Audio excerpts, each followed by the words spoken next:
Hello. Hello, So, can you hear me? yes. All right.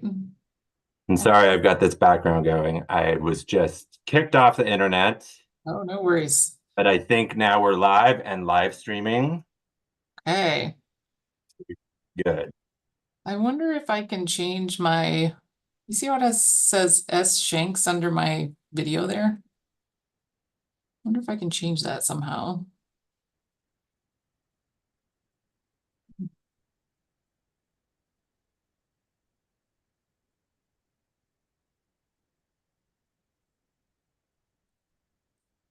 Yes. I'm not super familiar with Zoom, but it should be on.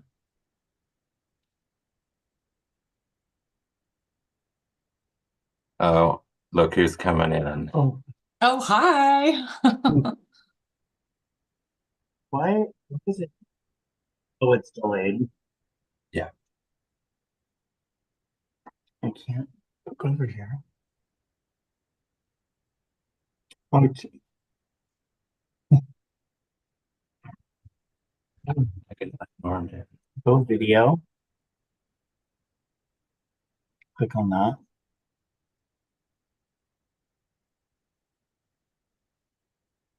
Go to video settings.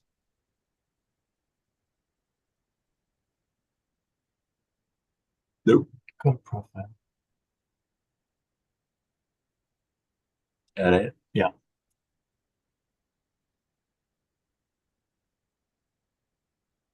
Oh, maybe. Yeah, I don't know. I am not sure how to.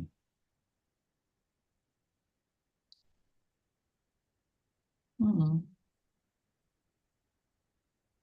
Um, I have Norm waiting to get in. You can let Norm in, I think. Okay.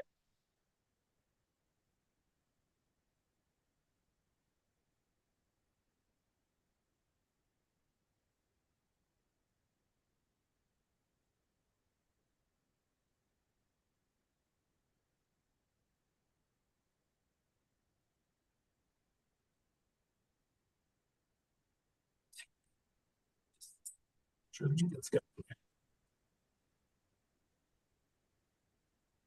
I'm gonna log out and log back in and see if I can try to change my name that's displayed there. So I'll be right Okay. back. Welcome, Norm. Hello.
Derek, can you enable screen sharing for the attendees? I'm going to be presenting and the PMs will be presenting their own slides. Yes.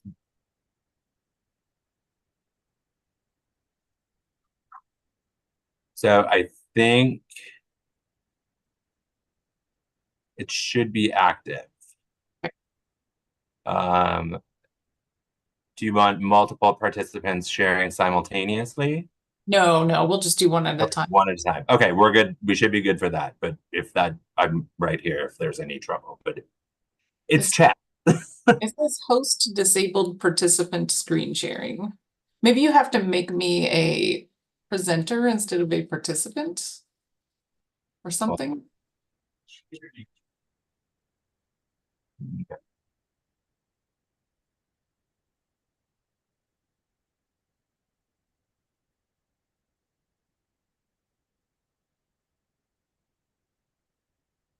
I think I had you set up for sharing everything else.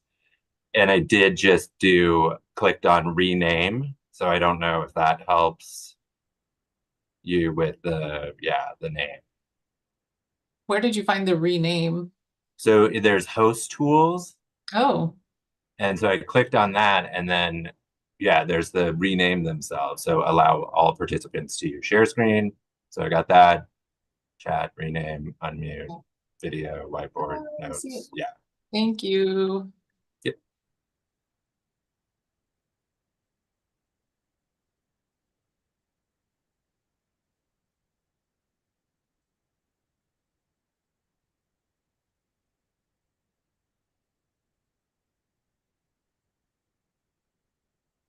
Yeah, she got it. Oh, good.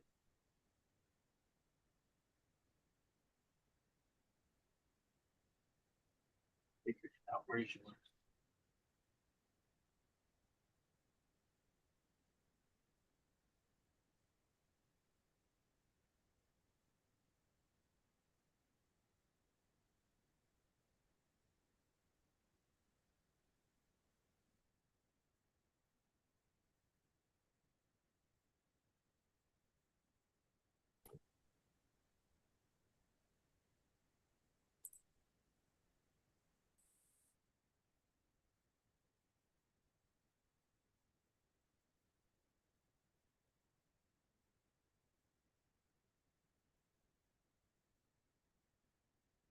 Do you all see the presentation?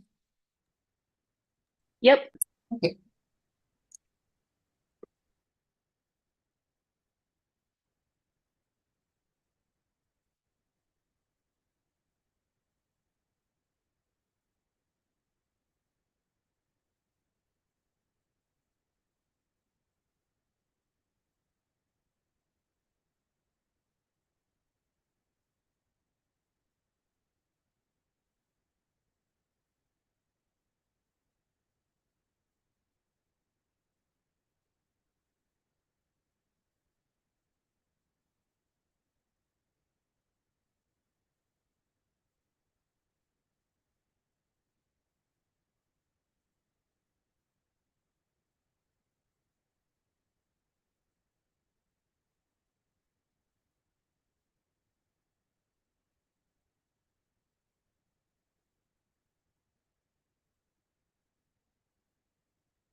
we're still waiting on a couple to join.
I got an acceptance from Kara, but she must be running a little late.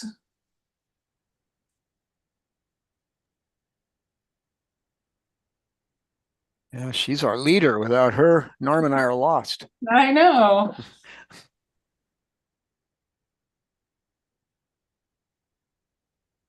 That's not true. I'm here. All right. Oh, thank goodness we're saved. Sorry, we were watching President Biden's speech. So I was like, oh my gosh, I have a meeting. I have to go. I'm gonna share my screen in just a second here. I'm trying to get it to share on the correct screen, but I think it's not gonna cooperate.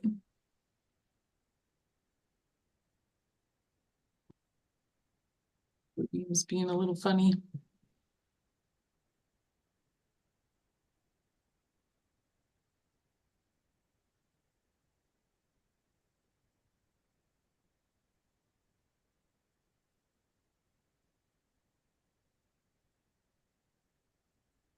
All right, you should see the screen, and I did get one decline from a committee member, and now I'm having trouble remembering which one it was, but do we have a quorum? I mean, technically, yes, because I think there's only 5 of us. Isn't that correct? I mean, you've got the committee members that show up. Okay, great. So I think we can go ahead and get started. All right. Well, with that, I'd like to call this meeting of the PPS Bond Accountability Committee to order. We'll start with introductions. My name is Kara Toronto. I am the current chair of the committee, and this is like my 3.5-year mark of serving. And I'll hand it over to Greg because that's who I see next.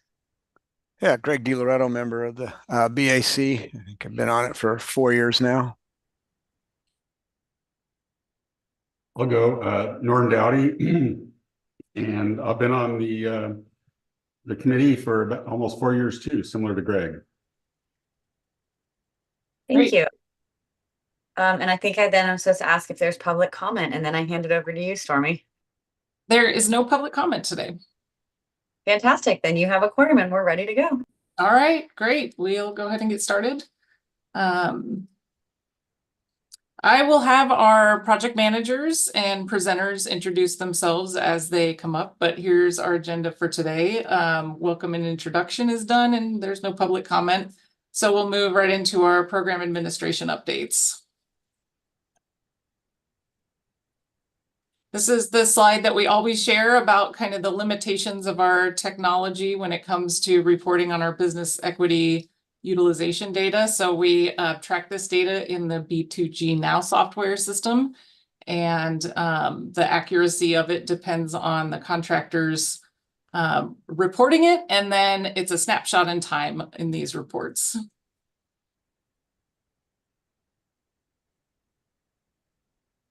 So in our business equity for the program, for the whole bond program, last month for our cumulative number business equity, we were at 6.82%, and this month, or 16.82%, and this month we're at 16.51%, and our goal is remaining at 18%.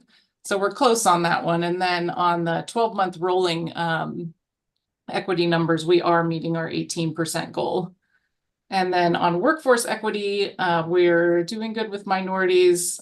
Female is a little bit low, and then APPR, we're also meeting that goal there. In our 2012 program, we just met a couple months ago, so these numbers are not incredibly different from 2 months ago. We're at 99.9% spent. You can see here that we have about $452,000 remaining as cash on hand in the 2012 program. And so right now we're finalizing some remaining projects, add-on projects at 2012 modernizations. One of them is some fixes on the sprinkler system at Grant, and then there may be a couple things at Roosevelt that we fix with those remaining funds. So this will be, I actually had to ask the question about how do we call a whole bond program complete, because this would be obviously the first one that I've encountered that would be complete, that we would have spent all the funds on. And did you get an answer? Yes. So it turned, I was thinking, do we have to do some contract that adds up to like a few $1,000s if that's what we've got left in the end? But the answer is no. What we do is find something that we've done that would be compensable under the 2012 bond language, and do a journal entry to fund that work that's 2012 compensable with 2012 funds to bring it down to zero, and then we can close it out. So it has to be one of those projects that was in the 2012 listed? It has to be something that would be listed in the bond measure language. Let me go back a little bit here.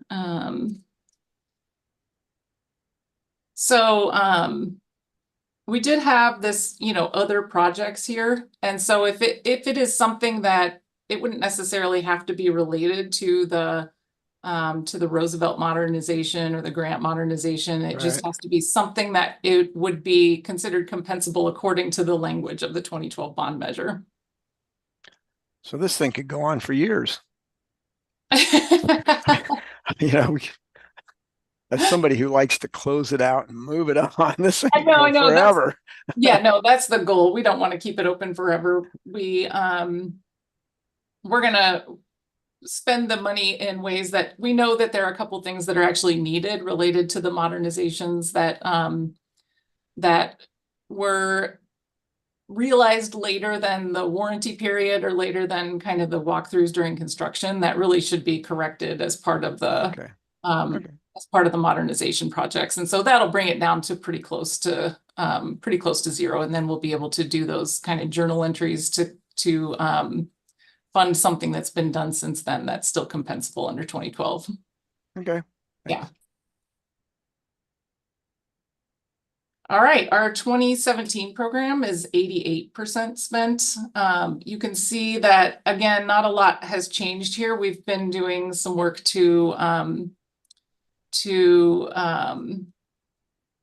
make sure that what we have in our accounting software at the district level is consistent with what we have in our bond accounting software. So PeopleSoft and eBuilder, you probably heard those softwares mentioned before. So we've been truing those up and making sure that they're consistent with each other. And we're also completing the Lincoln modernization audit recommendations. So that project is nearly closed out. And then once that happens, we'll be able to transfer this $18.2 million from the Lincoln project back into the program contingency. The other thing that we're doing is making sure that the $150 million that was set aside for health and safety funds, we're looking at the next round of projects that would be done for that. And we know that we've got some pretty urgent needs on roofing replacements and also fire alarm panel replacements. So that would, we will be prioritizing those funds to go into into those types of projects for the health and safety. And we also are anticipating some administration costs that we forecasted to be spent on the bond program would actually go back into contingency and be used on construction as well.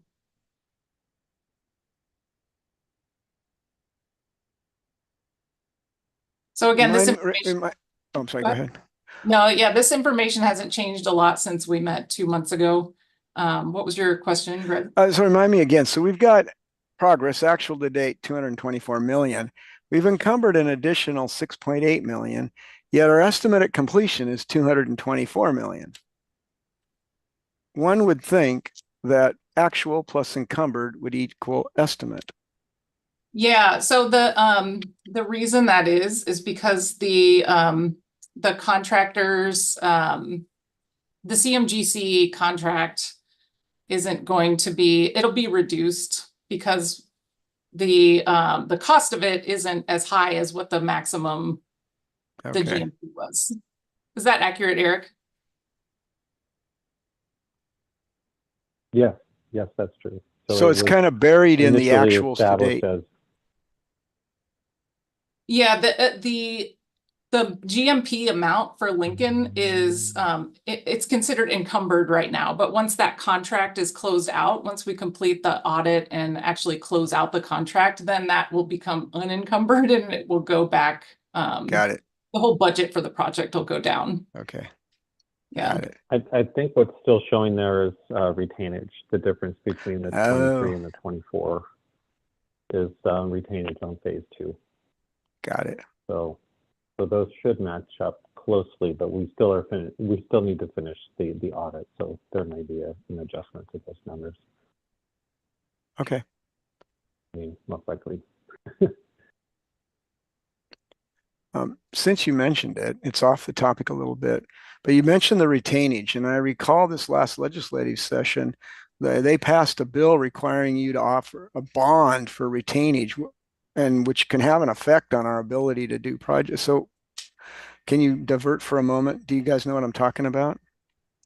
I do. I know that our legal team and our contracting department, procurement and contracting, has been working on adjusting the actual contract language to account for that. And we are going to be prepared to deal with that, but I don't know exactly the mechanisms or the contract language that we're using to deal with it. But we're very well aware of it and are working with our legal counsel on it. And I guess that'd be interesting because if I remember if you remember bonds, they're very difficult to collect on.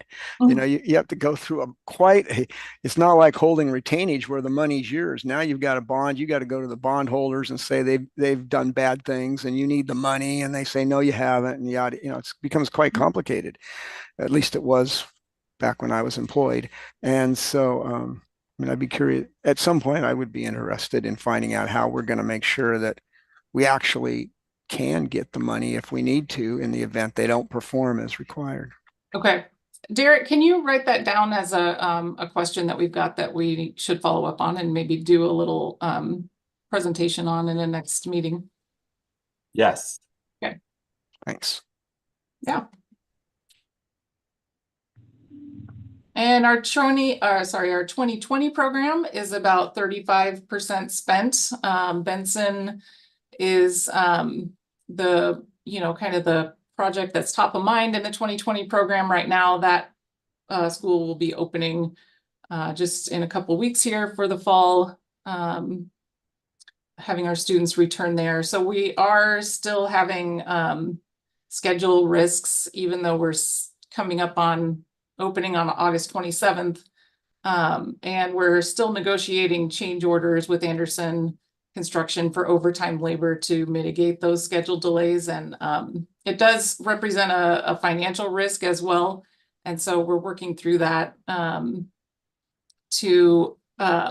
what we're proposing with them is kind of an amendment to postpone some of the documentation requirements that we would have in the contract so that we can start paying for some change orders to keep subcontractors working on the job and finishing to open school. And then we will have a period where that documentation is then required, and we'll have a full audit of those payments that were made on the deferred documentation change orders. So there will be a clawback period and an audit period associated with those payments.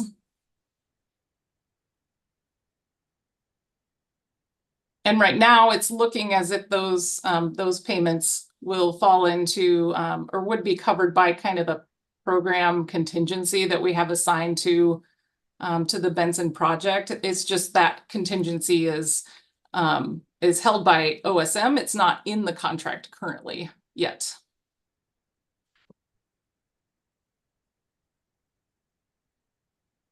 And then we'll have presentations on Cleveland and Wells, but those projects are moving into the actual design phases now, having completed their comprehensive planning.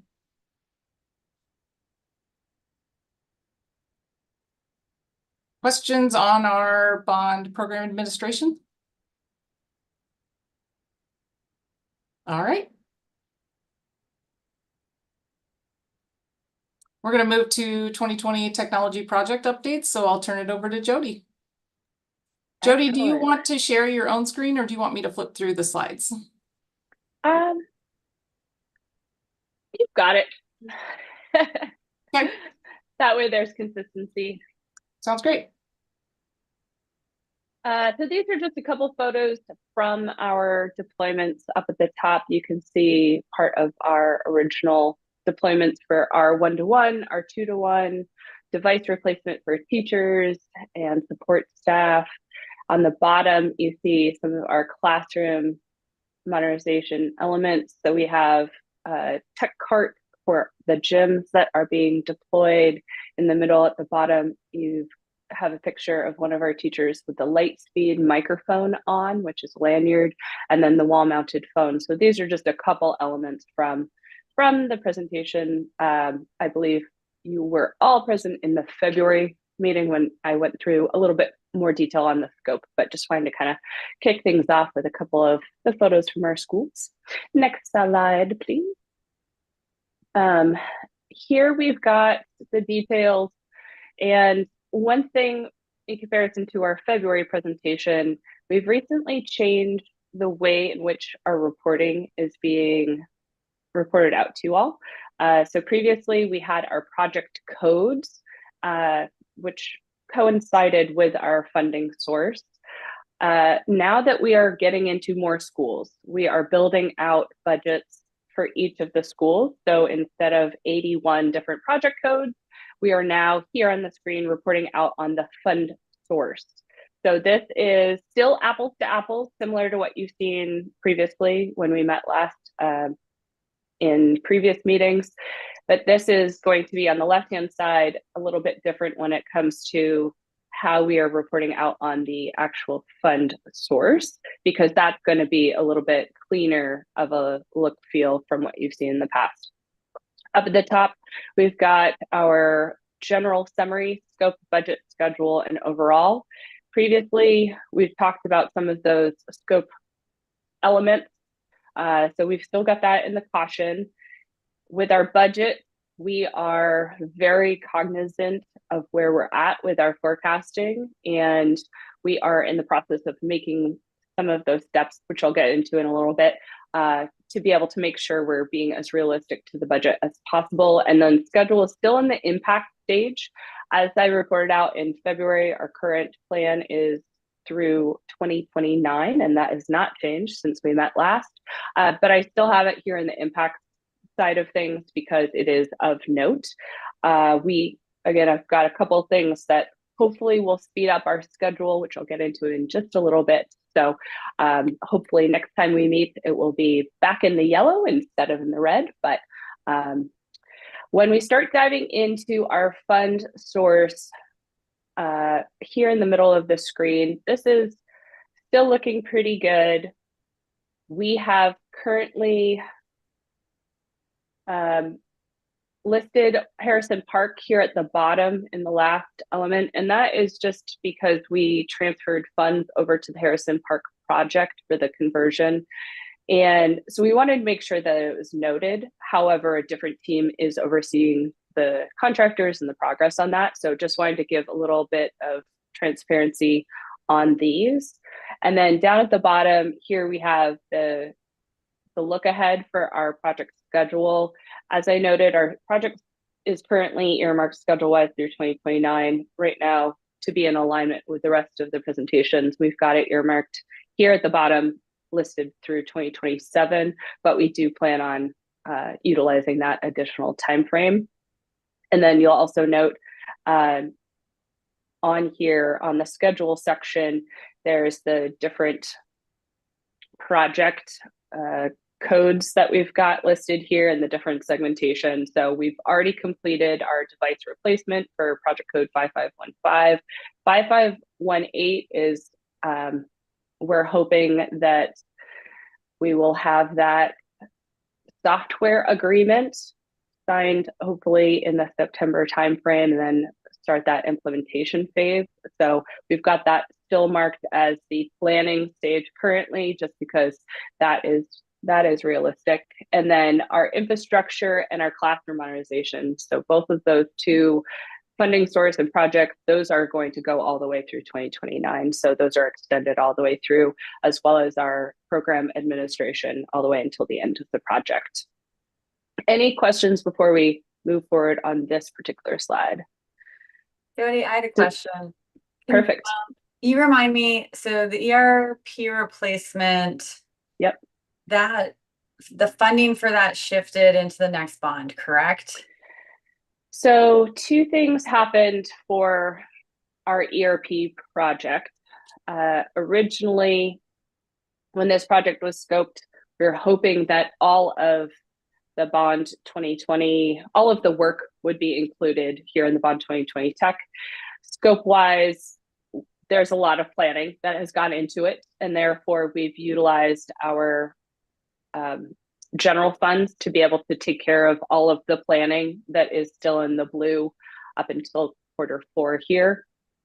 And then compensability wise, we would be utilizing Bond 2020 tech dollars for the implementation. But as you can see, this is in 2025 timeframe for that implementation. Right now, the conversation has not been secured on when the next bond would be.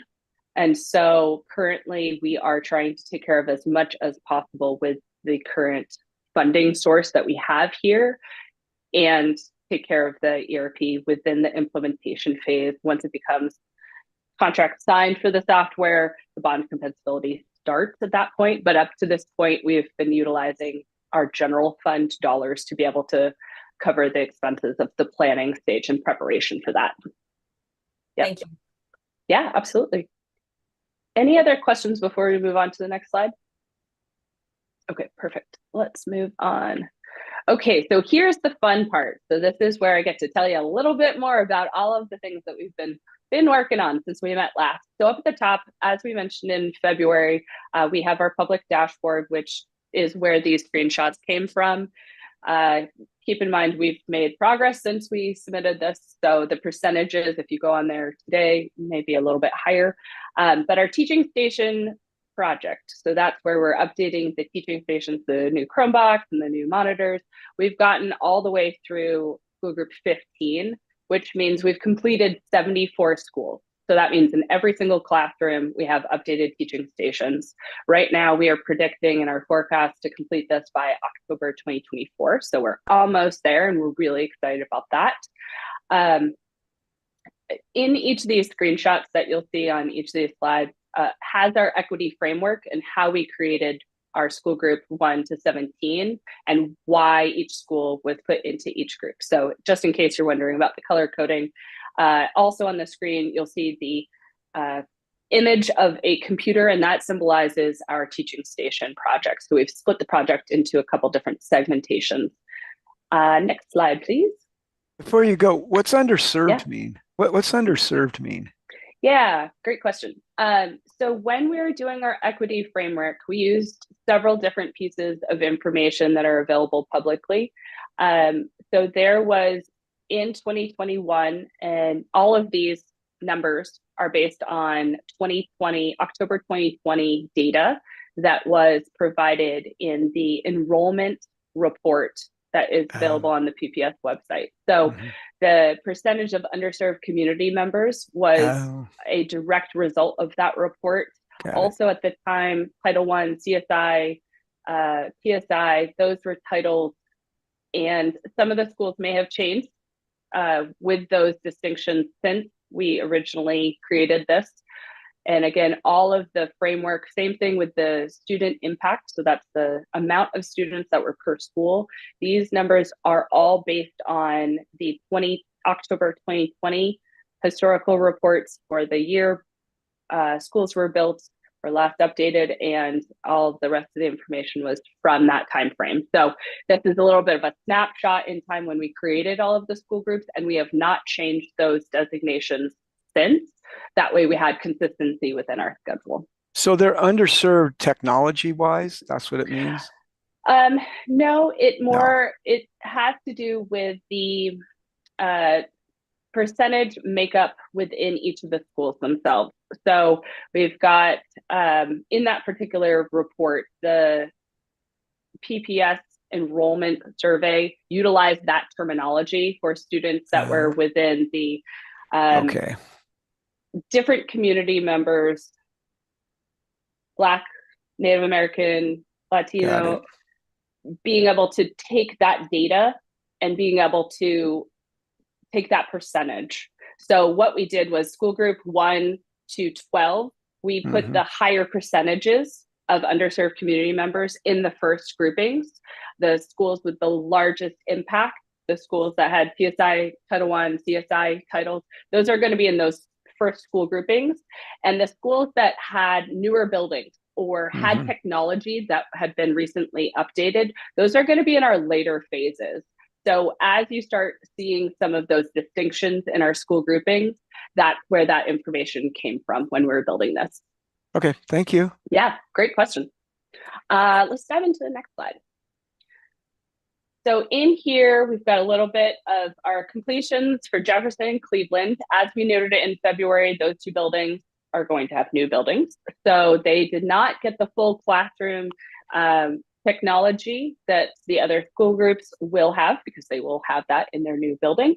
So the legacy building, the original Jefferson and Cleveland, as well as Wells, got improved Wi-Fi in those schools, as well as wall-mounted phones. So those Jefferson and Cleveland are both completed.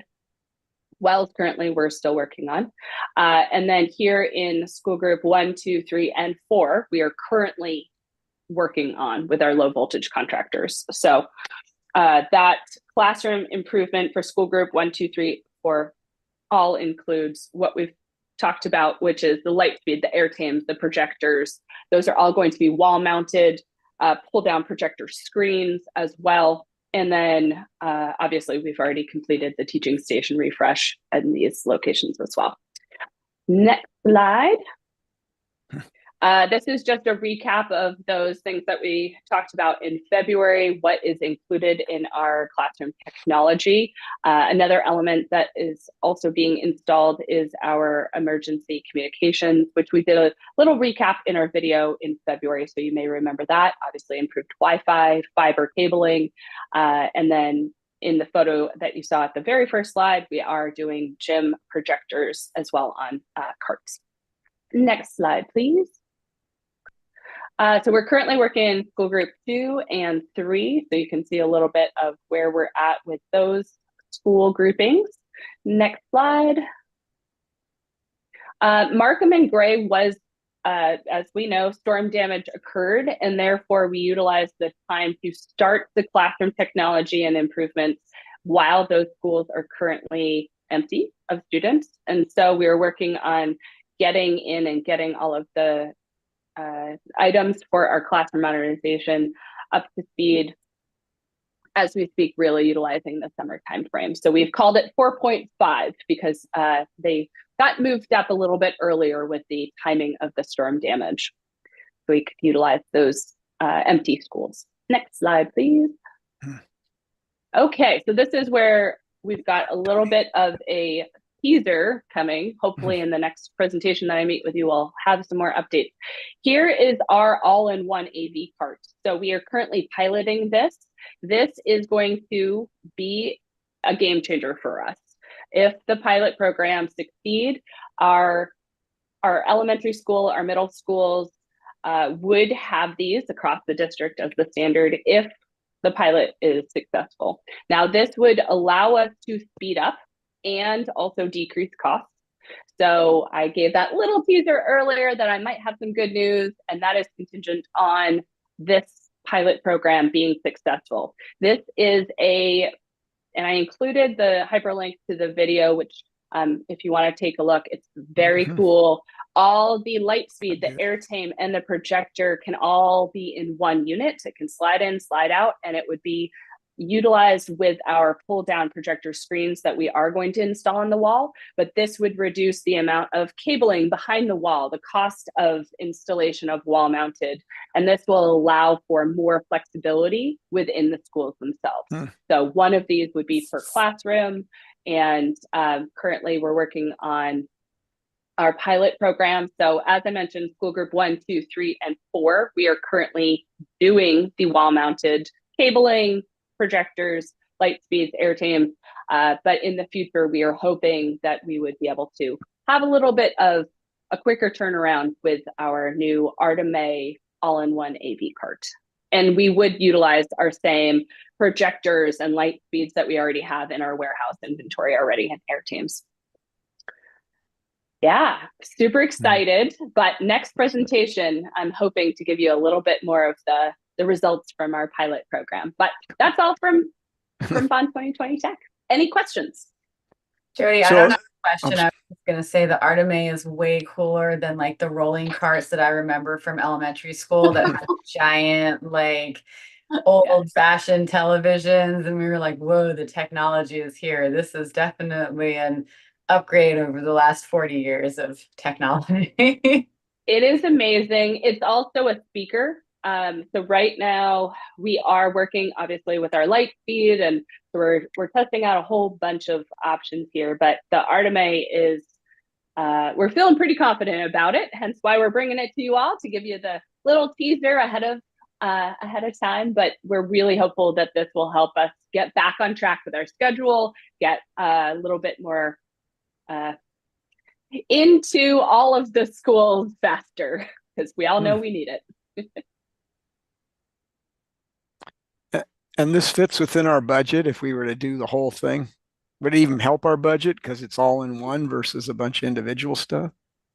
Yeah, so the cost savings there would be not having to do wall cabling, not having to do the potential for, asbestos and things like that, asbestos abatement. We want to, we know it's costly. We know we have to do it if we've got larger holes in the walls and things like that. So our goal is really to minimize our cost factor, decrease costs if we can, and also speed up on our schedule. So this would be an amazing opportunity for us to do both of those things while still having the quality in the classroom. Right.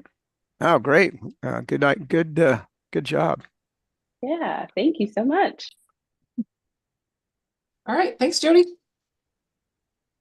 All right, we will move into our modernization project updates. This is just a definition of the statuses that we have in our reports here, and some definitions of acronyms we use in our equity categories. And first up is Benson. So I'm going to turn it over to Armin. So Armin, if you can just introduce yourself and then proceed. Do you want to share your screen, or do you want me to flip through? I will share my screen if that's okay. That's okay. I'm going to stop sharing. And I am using my phone and my computer due to internet. So bear with me, please. And let's see if I can make this work. All right, can you all see that okay? Yes, we can. Great. That's weird. It's not letting me see it as well, but that's Yeah. okay. It does that. So, yeah, so Stormy says we are behind schedule right now, but we are looking to open for students on August 27th. Our equity is okay with the reporting that we have had, but unfortunately, our budget and our schedule are not. So that's why you'll see these here occurring in the red. Construction completion, I would say, is right around 95 to 97% complete, depending on who you ask and what's going on during the day. We are running 7 days a week right now. This weekend, we had 90 electricians on Saturday. We had 40 on Sunday. So we are doing all of the things that we possibly can to make the project move forward. Any questions on this slide at our status at a glance before I move on? I think you move on. You're going to move on to the project itself. So, if we look at the risks to this project right now, I know we weren't named in the lawsuit that the individual that passed away filed against Anderson, but is there a risk to our project? I mean, typically they name everybody, so I was kind of surprised, even though I know you have hold harmless clause in there, but typically they go ahead and name you anyway, and then you get dropped out. But is there a risk to us with respect to that? And then we've already talked about the change order, and we don't know how much those are going to be. Is our exposure such that we and the school board need to be concerned about that? Yeah, that's a very good question. So I'm going to take the latter first. So as far as exposure, we have not been provided any documentation, at least I have not been, for any of these claims. They are nothing but verbal claims at this point. So I haven't seen anything. So that's all I can report on. We have heard numbers months ago up to 18 million. Recently, I've heard numbers up to 40 million. Again, I don't know because they're not really providing us anything. As far as the Sam's death, in fact, this is the shirt that was dedicated towards her that I'm wearing tonight. I don't know that we have exposure in that. That's really a legal question. Mm-hmm. I can tell you that I was on vacation when it happened. I was not there, but what I do know of it, I don't think PPS would have much risk, if any at all, because it actually didn't happen on the property. It actually happened out on the street. So I think I think that's also a factor. But I don't think that is a major risk for us at this point. Okay. Does that help answer your questions? Yeah, no, it does. I mean, it's just something that, it's out there, is lurking, particularly that one's a little less than the change order one, which of course can have, as you know, will go on. And yeah, I will add a couple of things to what Armand already said. Our legal counsel is following the lawsuit, of course, and they have let us know that we will need to put all of our data on a litigation hold. Because there's always the chance that we could be named in the suit later on. So we're watching out for the possibility, but we don't think that it's a high probability of happening. And then with the financial risks, we have commitments from Anderson that they are managing the claims that are coming in from their subcontractors. They're not just passing them on to us; they're managing them themselves. Good. First. Yeah. Yeah. Often they just pass them on and say, you deal with it. Yeah. Well, yeah. Good. That's good. And that's not what's happening. They have let us know that they're getting to the truth of the claims first. And then, we will obviously have to negotiate what is valid later. Yeah. Well, that's great. Thank you. And that's perfect. All right. Thanks, Craig. Anybody else before I move on to the slide?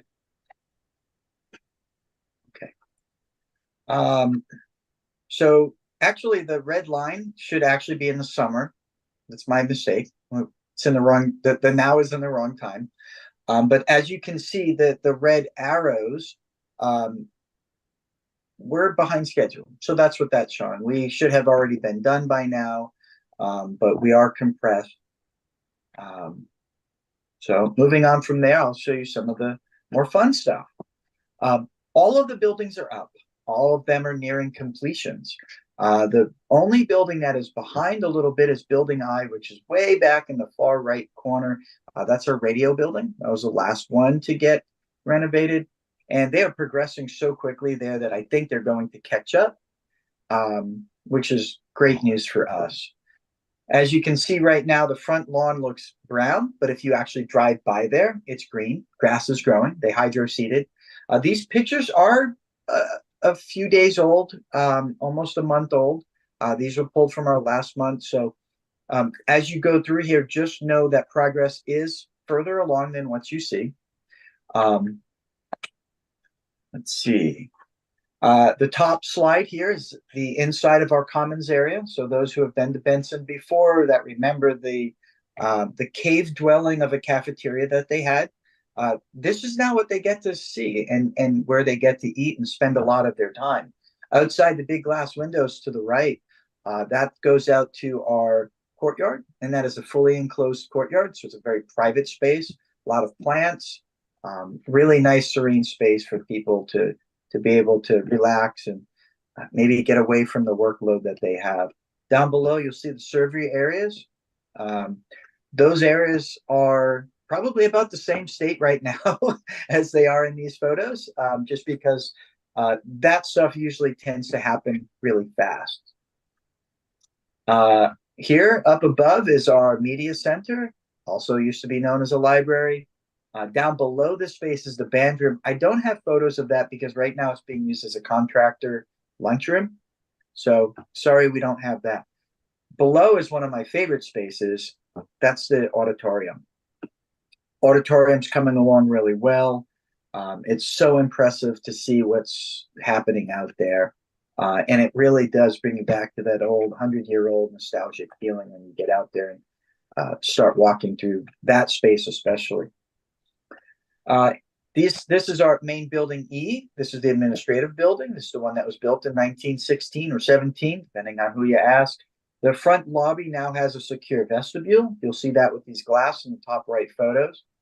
The top left photo is our community center. It's actually 2 large rooms that has an operable partition in the middle that can be closed off. And it also overlooks into that courtyard I was speaking of that the students will be able to access from their common space. Down below is a typical hallway, and to the right there, you'll see the Benson logo that is applied on glass film. Okay, some of the more boring spaces, right? We've got restrooms. We have a combination here of all user restrooms. We also have gender-specific restrooms. What you're seeing here is a gender-specific restroom. On the top right, you'll see our building H, as in Henry. That is our automotive shop. You'll see all the bay doors and all the canopies.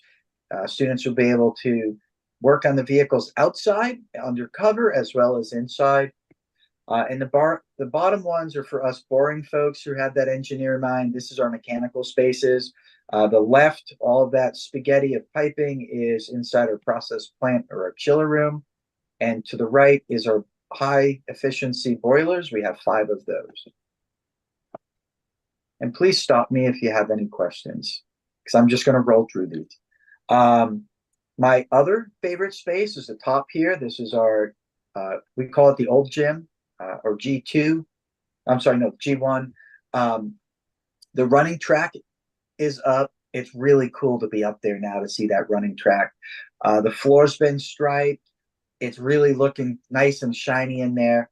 The lower level walls are starting to get plywood, and they will also have padding on them because, you know, it's a lot easier to hit the padding than the brick when you're running around in gym class. Lower picture is G2. That is our large gym. That also has floor protection currently right now because they are still doing some work in that gym. You'll see the scoreboard is up. All of the bleachers are now installed, working operational, which is really exciting to see. Our left picture is our green roof area on building H.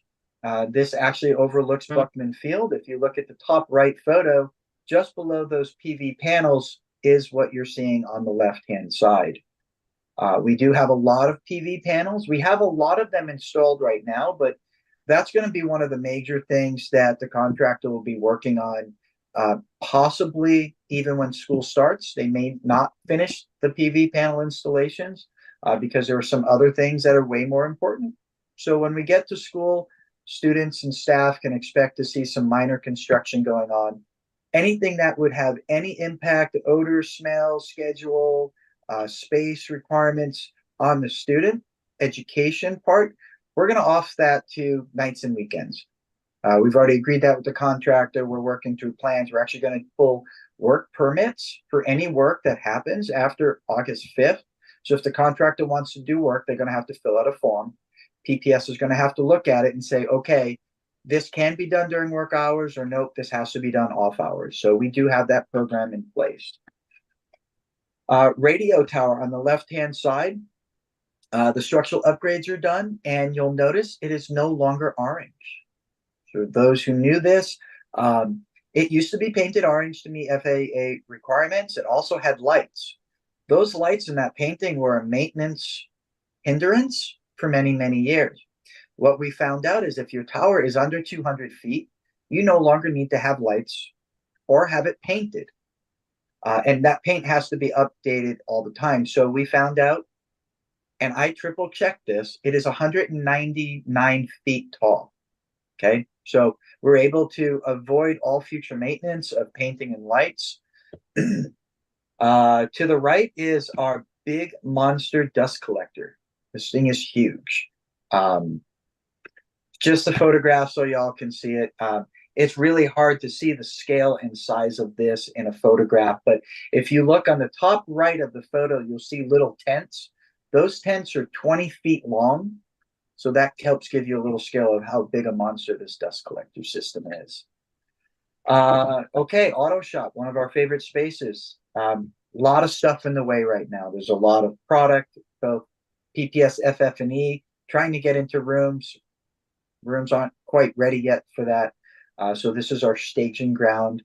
But the equipment, the lifts, on the bottom right, you'll see some of the lifts are all installed. A lot of good progress. This room actually looks a lot better today than in this photo right now. It's a lot more open. Mock-up classroom. I think you all have seen this top left picture now for like 3 years. Well, at least 2. But we are still under construction in many areas. You'll see on the right and the bottom left photos. The bottom left, we have no lights in those hallways. That was actually done this weekend. So that photo now would, if we took that same photo, does have lights. The room on the right, ceiling tiles are in as of today. So again, we're seeing more progress out there on site. Again, this is the historic auditorium. You saw the bottom left picture. Top right is the Presidium. Just a wonderful space. I can't wait to see shows here. This is our Buckman Field connection. You'll see the base of the radio tower there in the top of the photograph. Students and staff will actually come through. You can see some gray steel there. There will actually be security gates. So from the gymnasiums, you'll be able to come directly through Buckman Field now with these new updated stairs. We have another stairway as well that will connect the public access roadway to Buckman Field, which is also something that was part of our MPG project, which I will get to here shortly. And there it is. So this is MPG, Multiple Pathways to Graduation. It does have a new name, but I'm sad to say I cannot pronounce it. It is a Chinook Wawa name that means, oh gosh, I can't remember what it means now. Oh, many paths, many pathways. This building's progressing along well. The project is also delayed. We will be opening for students and staff on time, but again, it might mean that we have some things that won't be ready. 2 of the things that won't be ready will be here in the childcare area, the permanent fence and the permanent floor covering. There's a padded covering. So what we're doing to mitigate that is we're gonna have temporary fencing and temporary padding installed until the new ones can be there. But this is a great photograph. That green window is actually the media center library. Looks out on the corner. It's got a beautiful view. Top left is our typical open to structure hallway in the building. To the right is the cafeteria and servery on the second floor. To the left is our gymnasium.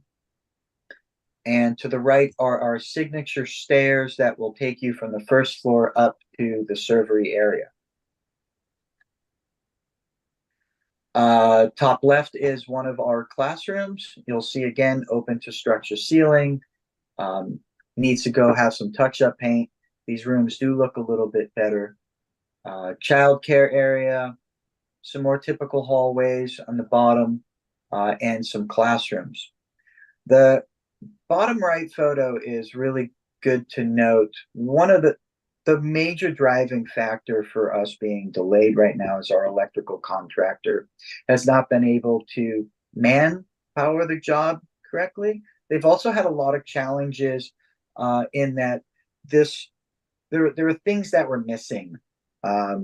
These are actually conduits that were being installed after they thought they were done.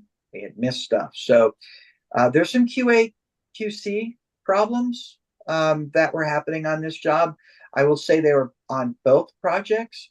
My lesson learned is that we need to demand that our contractors have MEP coordinators. Benson and MPG did not have that.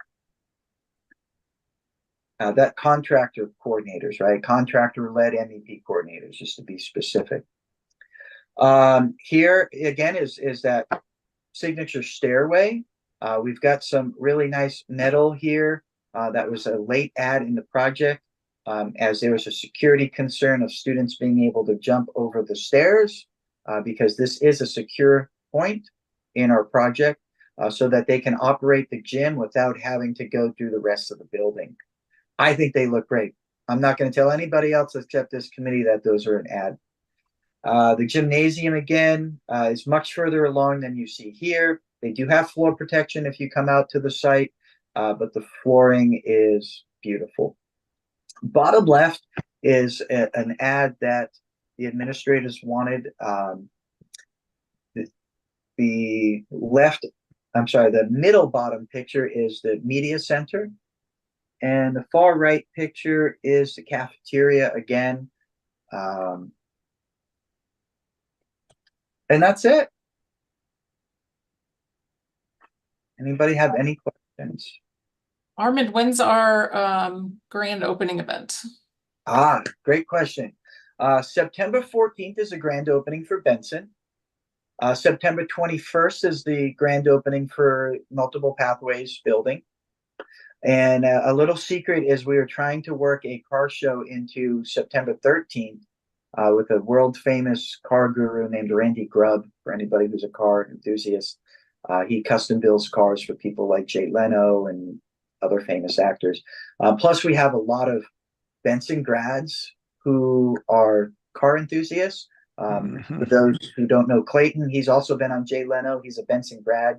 He's got one of the coolest Model Ts ever, and Jay Leno got to drive that on his show, and he's going to bring that to Benson students on the 13th. We think it's also going to be a display on the 14th as well, so set your calendars. Yeah, just did.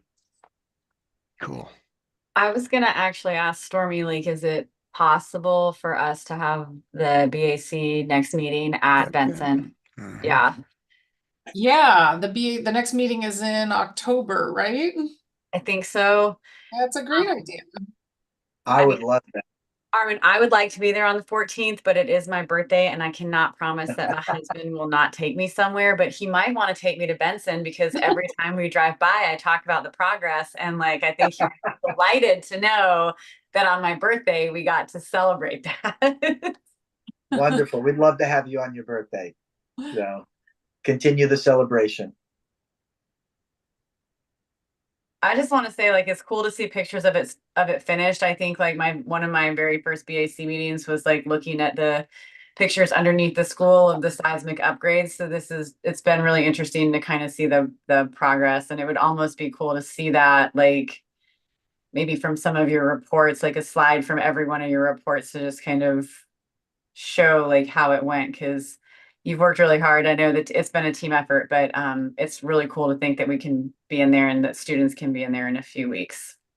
Yeah, you know, Kara, the bottom left picture here on my screen, for those, I think most of you remember this, but that finished floor, 18 feet below that finished floor was a big open pit where we had actual backhoes in there working in the building and 13 steel beams holding it up. So yeah, you're right. You've seen such a lot of progress over the time as a committee. So Yeah, very exciting. that's the picture I remember, was like the beams holding up. So anyway, it's really Yeah. impressive. Yeah. Well, thank you. Yeah, Thanks, thank Anybody you. else? No? Oh, I was going to say thank you. Fantastic project. Exciting to see it come to final fruition. Thank you all very much. Appreciate it. I will now figure out how to stop sharing my screen. There we go. Stop sharing. All right. All right. Thank you, everybody.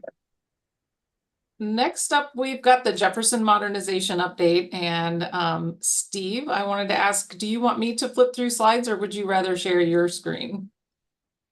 I think I can share my screen. Let me just make sure I'm showing the right one. Okay. Let's see here.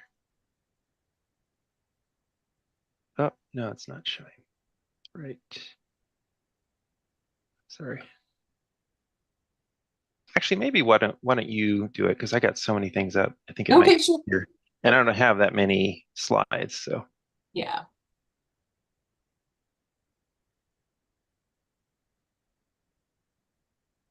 All right, can you see it? Yes, that's great. Thank you. Yes, welcome. Thank you, Stormy, and welcome everyone. Again, my name is Steve Efros, Senior Project Manager on the Jefferson Project. And since the March BAC meeting, there's been, as we kind of anticipated at that meeting, the presentations to the F&O committee and the board meeting in April, where the board actually provided direction to move forward with schematic design for the new design approach that we shared with you back in March. And I'll be going over the progress since then in the subsequent slides, but I wanted to first go through this report slide. So starting with the budget, I think it obviously requires some extra explanation because of, as you can see, the estimate at completion is 491 million. Obviously, the original 366 million from the 2020 bond funding. So I think this, I don't know if you've had a chance to look at the April 2nd board presentation, but I just wanted to kind of give a quick overview of that just to kind of fill in the blanks here. So as part of the board meeting in April, we presented an update on the proposed scope, budget, and schedule for the new plan approach. And that presentation identified the additional $125 million budget overage to complete the project. And that was part of a detailed estimate that we provided to the board. And so just a quick overview of particularly of the new hard cost estimate that was produced by the CMGC and their trade partners, but in close coordination with the design team and third-party estimator. And it's really just kind of give you the bottom line sort of summary of it. It's really reflective of the additional 2 years of construction timeline with all of the associated escalation over that period of time. So in addition, they also, the CMGC compared, for comparison's sake, they applied the rates that they were using for this new plan approach to the cost of Lincoln, and they would be very close to the cost per square foot there. So that was also kind of a good current kind of up-to-date comparison. So that's kind of a big high-level overview of the budget. Moving on to equity, you can see that we're with the consultant team so far. We're reporting at 12%, but obviously that's just up to the current date, which we're about 50% schematic design. So they'll continue to add kind of team members, and kind of the team will grow and include kind of more of their equity partners. Obviously, contractor is not reporting yet, but as they kind of begin to include their agreement with trade partners, that will allow for equity reporting in the future. So that's where we are kind of overall with equity. And then regarding schedule, we're again tracking at 50% schematic design. And then the design and documentation will continue into the fall of 2025 with major construction starting at that point. And then completion of construction of the new building in 2028, at which point students who will obviously be staying on site, students and staff will move into the new building, and then the old building will be demolished, and final site and field work will continue through 2029. So before I go on to kind of a summary of progress to date, I just wanted to see if there are any questions about some of the reporting here. Yeah, Steve, I've got, I guess, more comments and questions. Sure. So we say that the budget is as planned, but it's only as planned if we do the 491 million, which wasn't the original plan.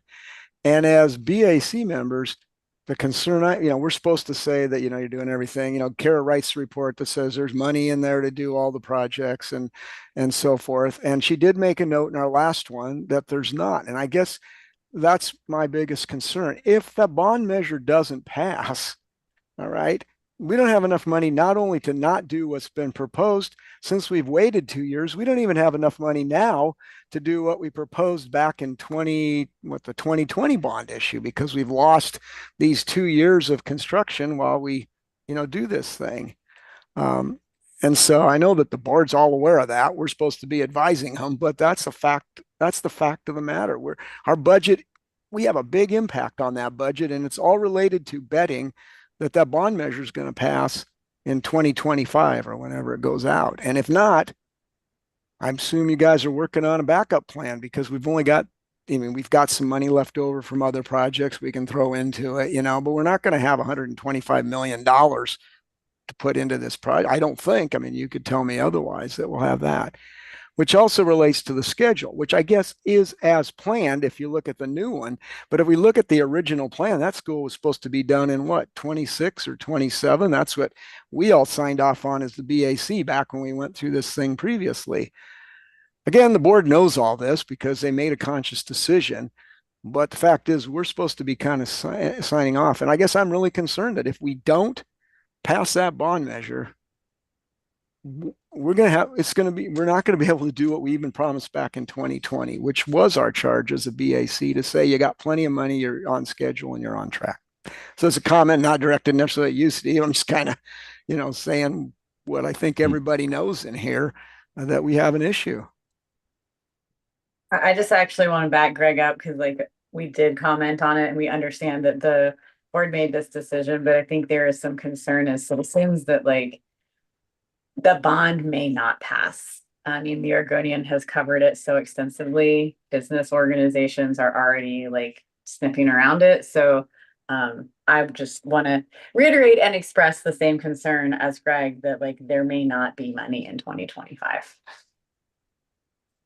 And, things have regressed, actually. It's at 50% schematic design. So the new budget, is based on a 50% schematic design level. So, going forward, there's budget risk there even. Oh, Greg, you're on mute.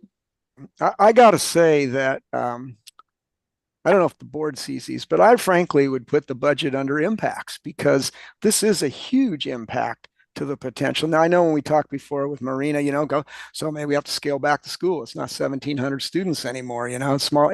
There are things you can do, but it won't meet your original plan that we developed in order to stay within 367. So yeah, maybe we'll make the schedule at 27, but frankly, I'd even put that in the caution spot, because you got a lot of unknowns at this point. Green looks good, and I don't think we're good on the Jefferson project. And has the new bond measure been put off another? Yeah, it has. Yeah, got put back. Yeah. The board has expressed the desire to move that to May of next year. And if they did that, it wouldn't impact the schedule as long as it passes, because the design, enough of the funding is there for the project that we don't need that next bond funding before that May measure would go out. And Steve and I did talk about what baseline to use on these green, yellow, and red designations on here. And the last one, they were red. And, you know, we had talked about, because the board had resolved for us to go back and restart design, and to include in that restarted design the elements that they guided us to include, that we were thinking that this would represent a new baseline to analyze these impacts against. And I see what you're saying, that yeah, it's If hard we had to- the money, I would agree with you. So Yeah. at the very least, we ought to be in the caution stage, because it requires attention. It requires that that thing passes. So we don't have the money. You know, that's the key. That's why it's cautionary. That is true. You know, so I think at the very least, and I don't know who sees this, maybe it's not, maybe it's just us, but at the very least, we have a cautionary tale here until that bond measure passes. And then heck yeah, we're green. We're good to go. We're moving ahead, you know? And so makes that's sense. just what my opinion.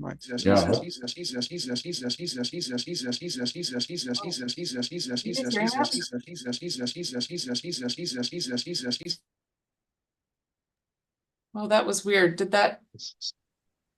Did you all hear that? Yeah. that- Okay. Yeah. It It stopped. wasn't my comment. That was so strange. Yes, and in our last Facilities and Operations Committee meeting, Director Brim Edwards did recall and bring up the same situation happening for Benson, and that the board did provide for funding, a backup plan for funding Benson in the case that the bond didn't pass. And so she was kind of setting the stage for maybe doing that for Jefferson as well. Well, here's what I would recommend, Kara. I would recommend that our report, if you other two agree with me, I would recommend that we recommend as a board that those go to caution. And until that bond measure passes, this requires attention and caution. If you don't agree, that's fine, and then we won't do it. But that'd be my recommendation. Kara, mute.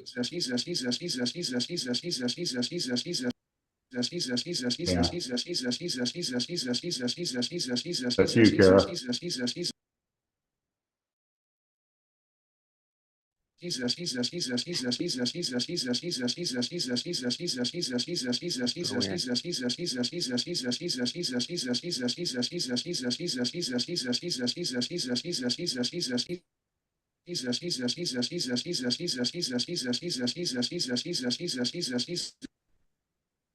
Kara, maybe try logging hear out, me? logging back in.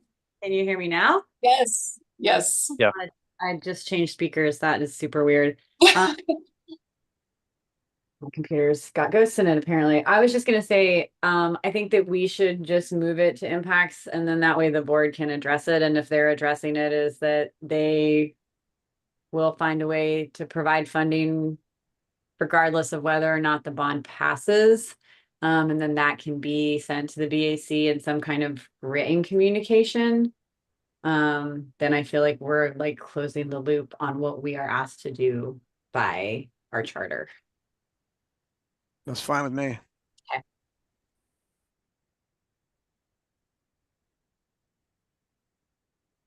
Okay. Thank you. That was very helpful input. And I will say, just this is a personal, and I think for the project team, we're certainly not acting as though everything is going as planned. We're being, I think, super cautious. I think we're acting probably in the yellow at least. So I think kind of hearing on the budget and schedule concern, I think you'll see a little bit as we kind of continue this presentation.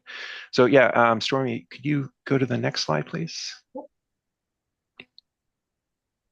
So this is just really kind of a review reminder of the original December board resolution, just kind of highlight, particularly in the center of that slide, about really the main goals of that resolution: keeping students and staff on the campus during construction, including targeted student enrollment of 1,700, demolishing the 1909 building and building a new building, and seeking to conform to the ed specs.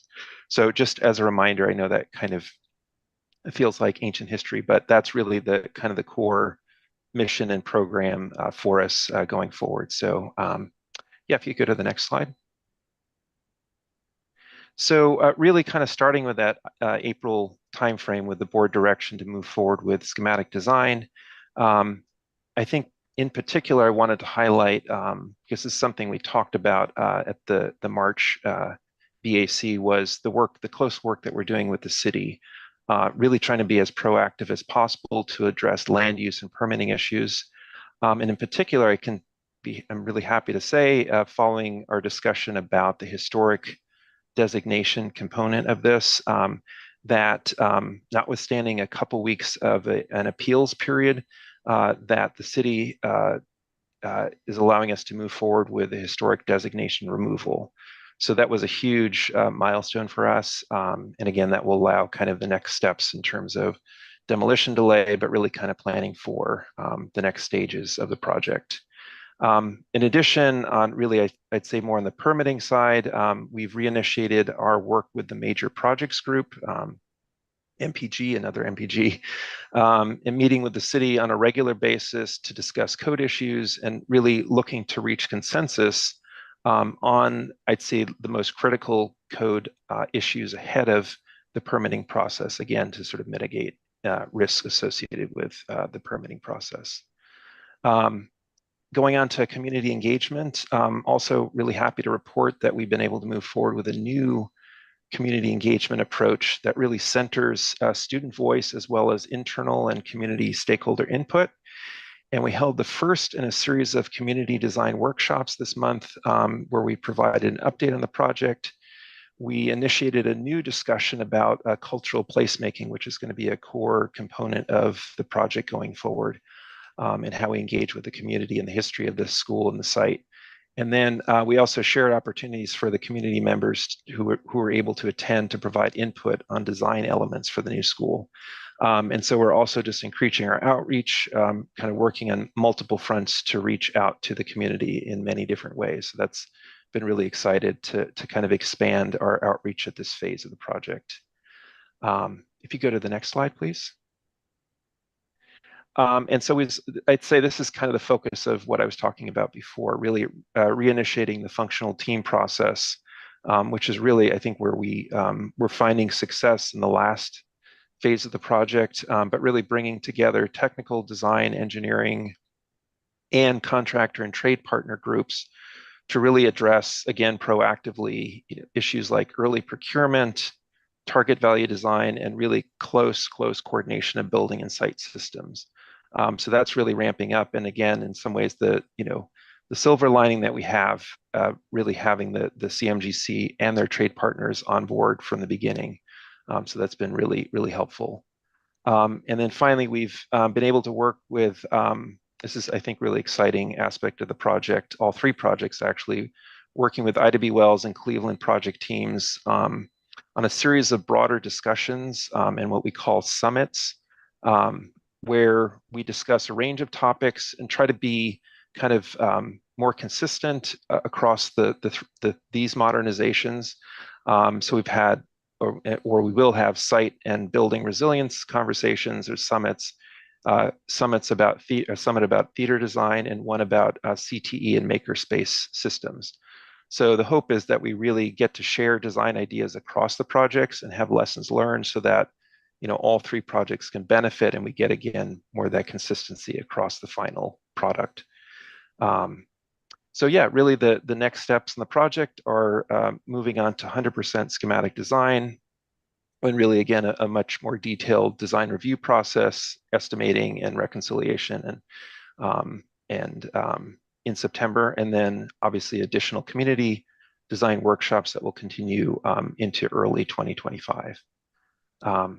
So if you could go, actually, before I go to a couple of images, just want to see if there's any questions about these couple slides. Could you remind me who the architects are? I think there's 2 firms, weren't there? Involved? Yes, it's a partnership between Bora Architects and Lever Architects.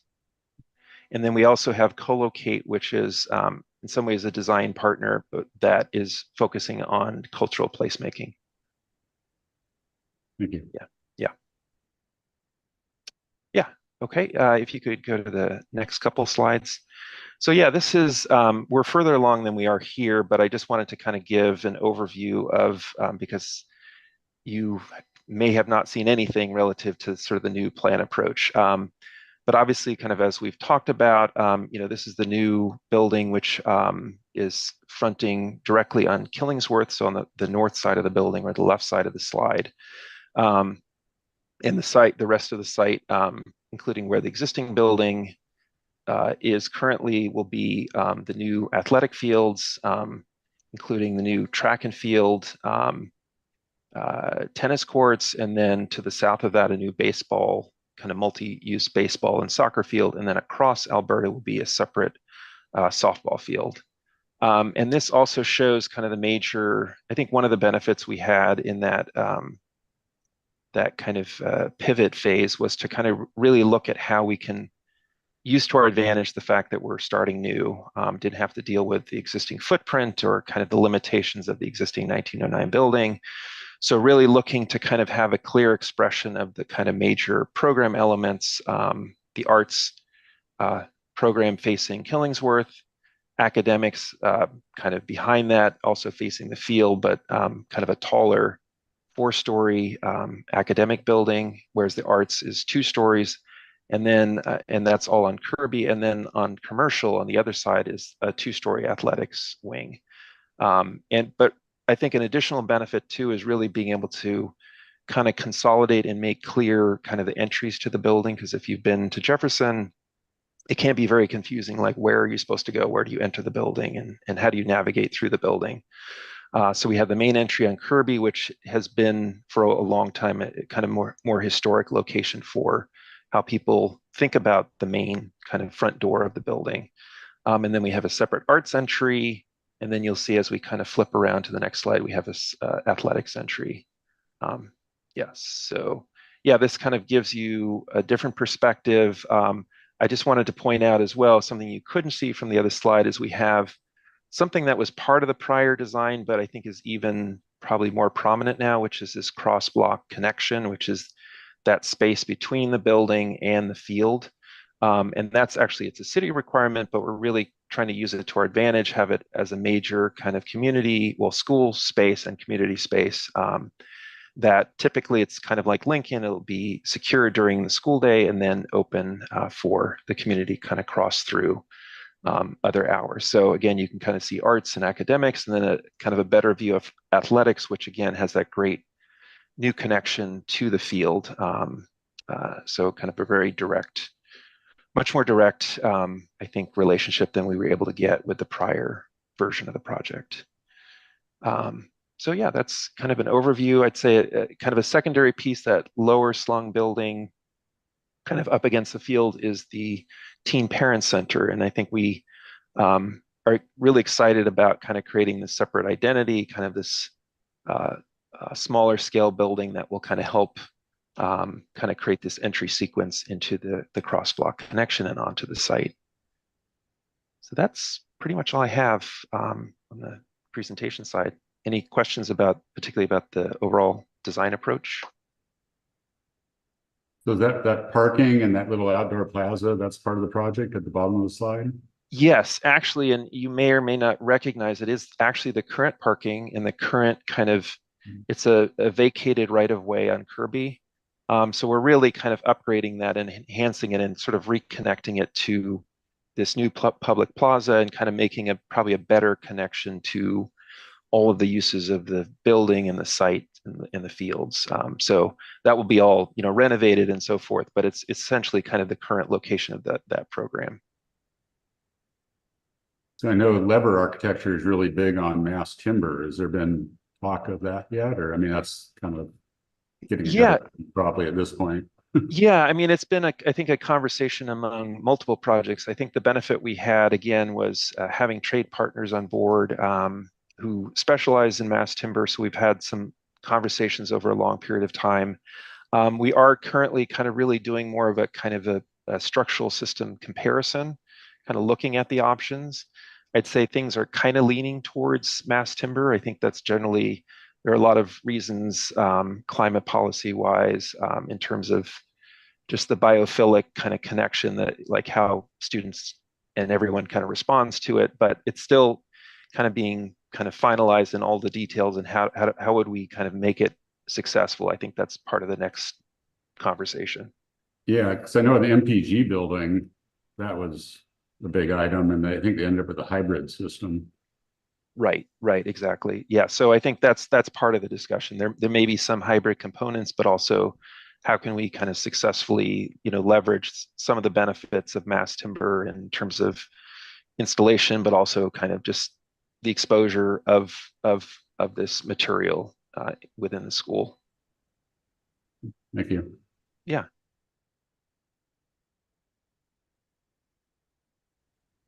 Okay, thank you. Thanks, Steve. All right, the next project presentation will be for Ida B. Wells, and that will be Donna Bazzaio. Donna, did you want to share your own screen or have me flip through? I am trying to share my screen and it still says that another participant is sharing and I cannot get in. Oh, I can unshare. I will have to stop sharing. Okay. So you should be able to share now. Okay.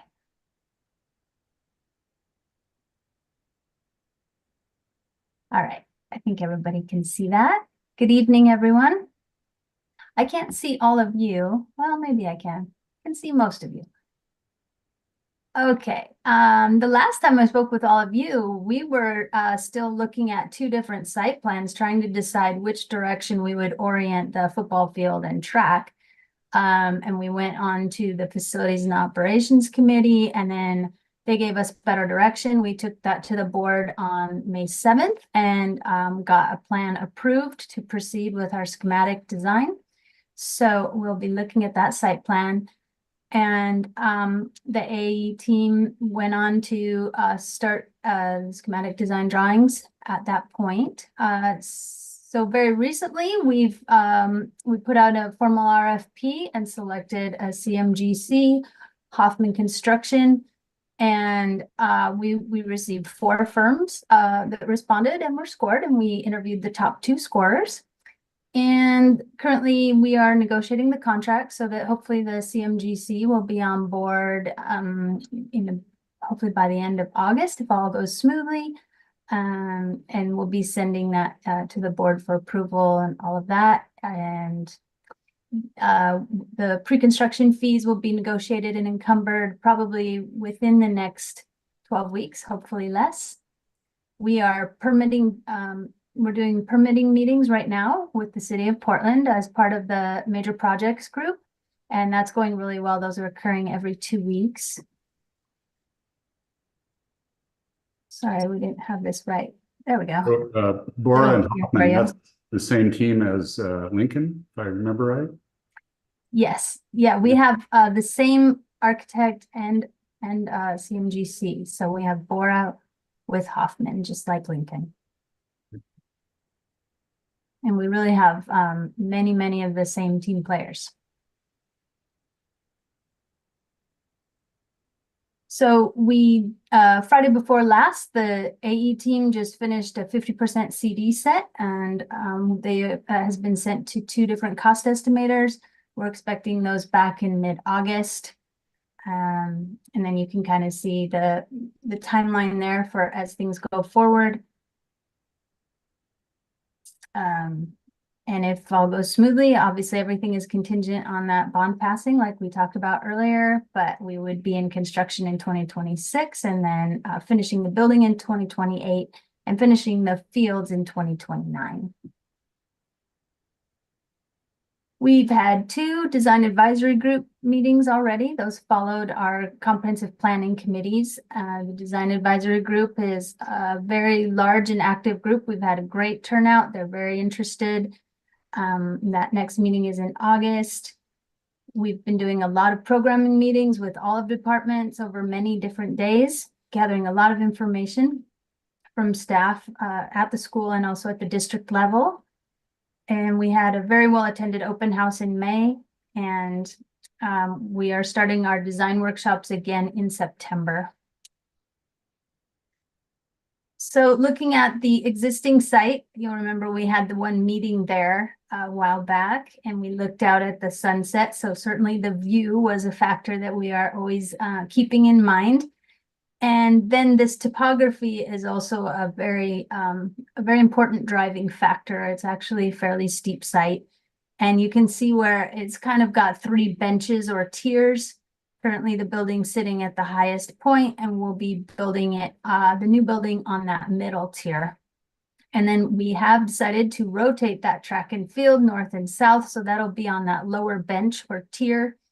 And we are looking at this as the preliminary layout, but again, a lot of things are still in flux here. So still deciding all of the details.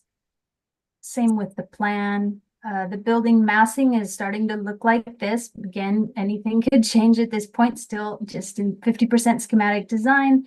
It's a 4-story building. There is a partial daylight basement on this end. So looking at level 1, the ground level, you come in off of Vermont. People are coming from the buses in the northwest corner, and then they would be directed this way along this sidewalk and coming in here. There's 2 parking lots, one on the north and one on the southeast. The slightly bigger parking lot is here on the southeast and directing people into this entry again. So one main entry here, the commons running through the building as the heart of the building. We've created a courtyard here for all the CTE programs so that they can do things like build things outdoors. It's kind of broken up into quadrants. As you can see, the main gym is in this northwest area and close to the fields. And the theater is easily accessed from the parking on the southeast. On that lower level is where we've put the teen parent center and health center so that they also have ground level access on that side. And then upstairs, this is level 2, where you start to see some of the classrooms. You can see the main gym is the 2-story space, and the theater below is here. And on the top, you'll see more classrooms and science classrooms. And again, a lot of this is flexing and changing. The CMGC, like I said, will hopefully be onboarding about the end of August, and we'll just be continuing our schematic design. And the DAG meetings are listed there. And again, the workshop will be in September on the 22nd. So please send any friends and family that you have in that neighborhood. And that's all I have for you. Any questions?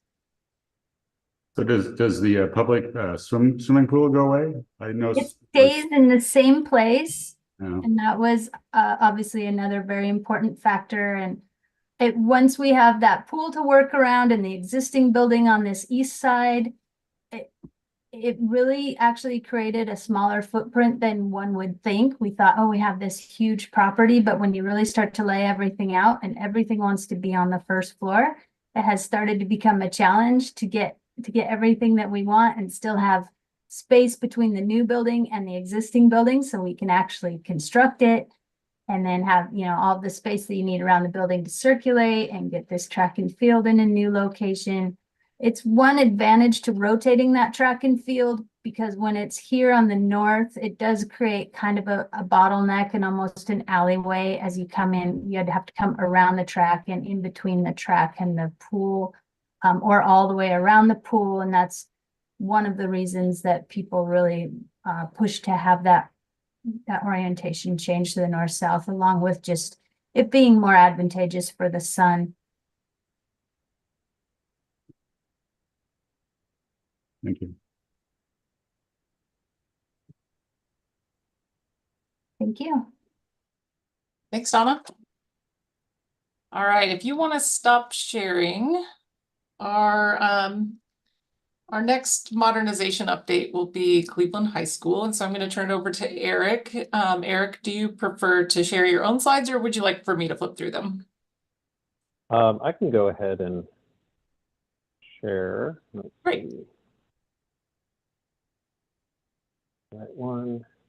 While he's figuring out the screen sharing, I wanted to go back to Benson just for a second and let you know that we have a communications plan that we're rolling out for the reopening of Benson. And so we'll be communicating with various groups, the administration, the staff, the alumni and families, and also the students and their families. And so what I will do, I think, is when we send those communications out, I'll forward them to you all in the BAC so that you're aware of what we're communicating to students about the reopening and to all the other groups as well.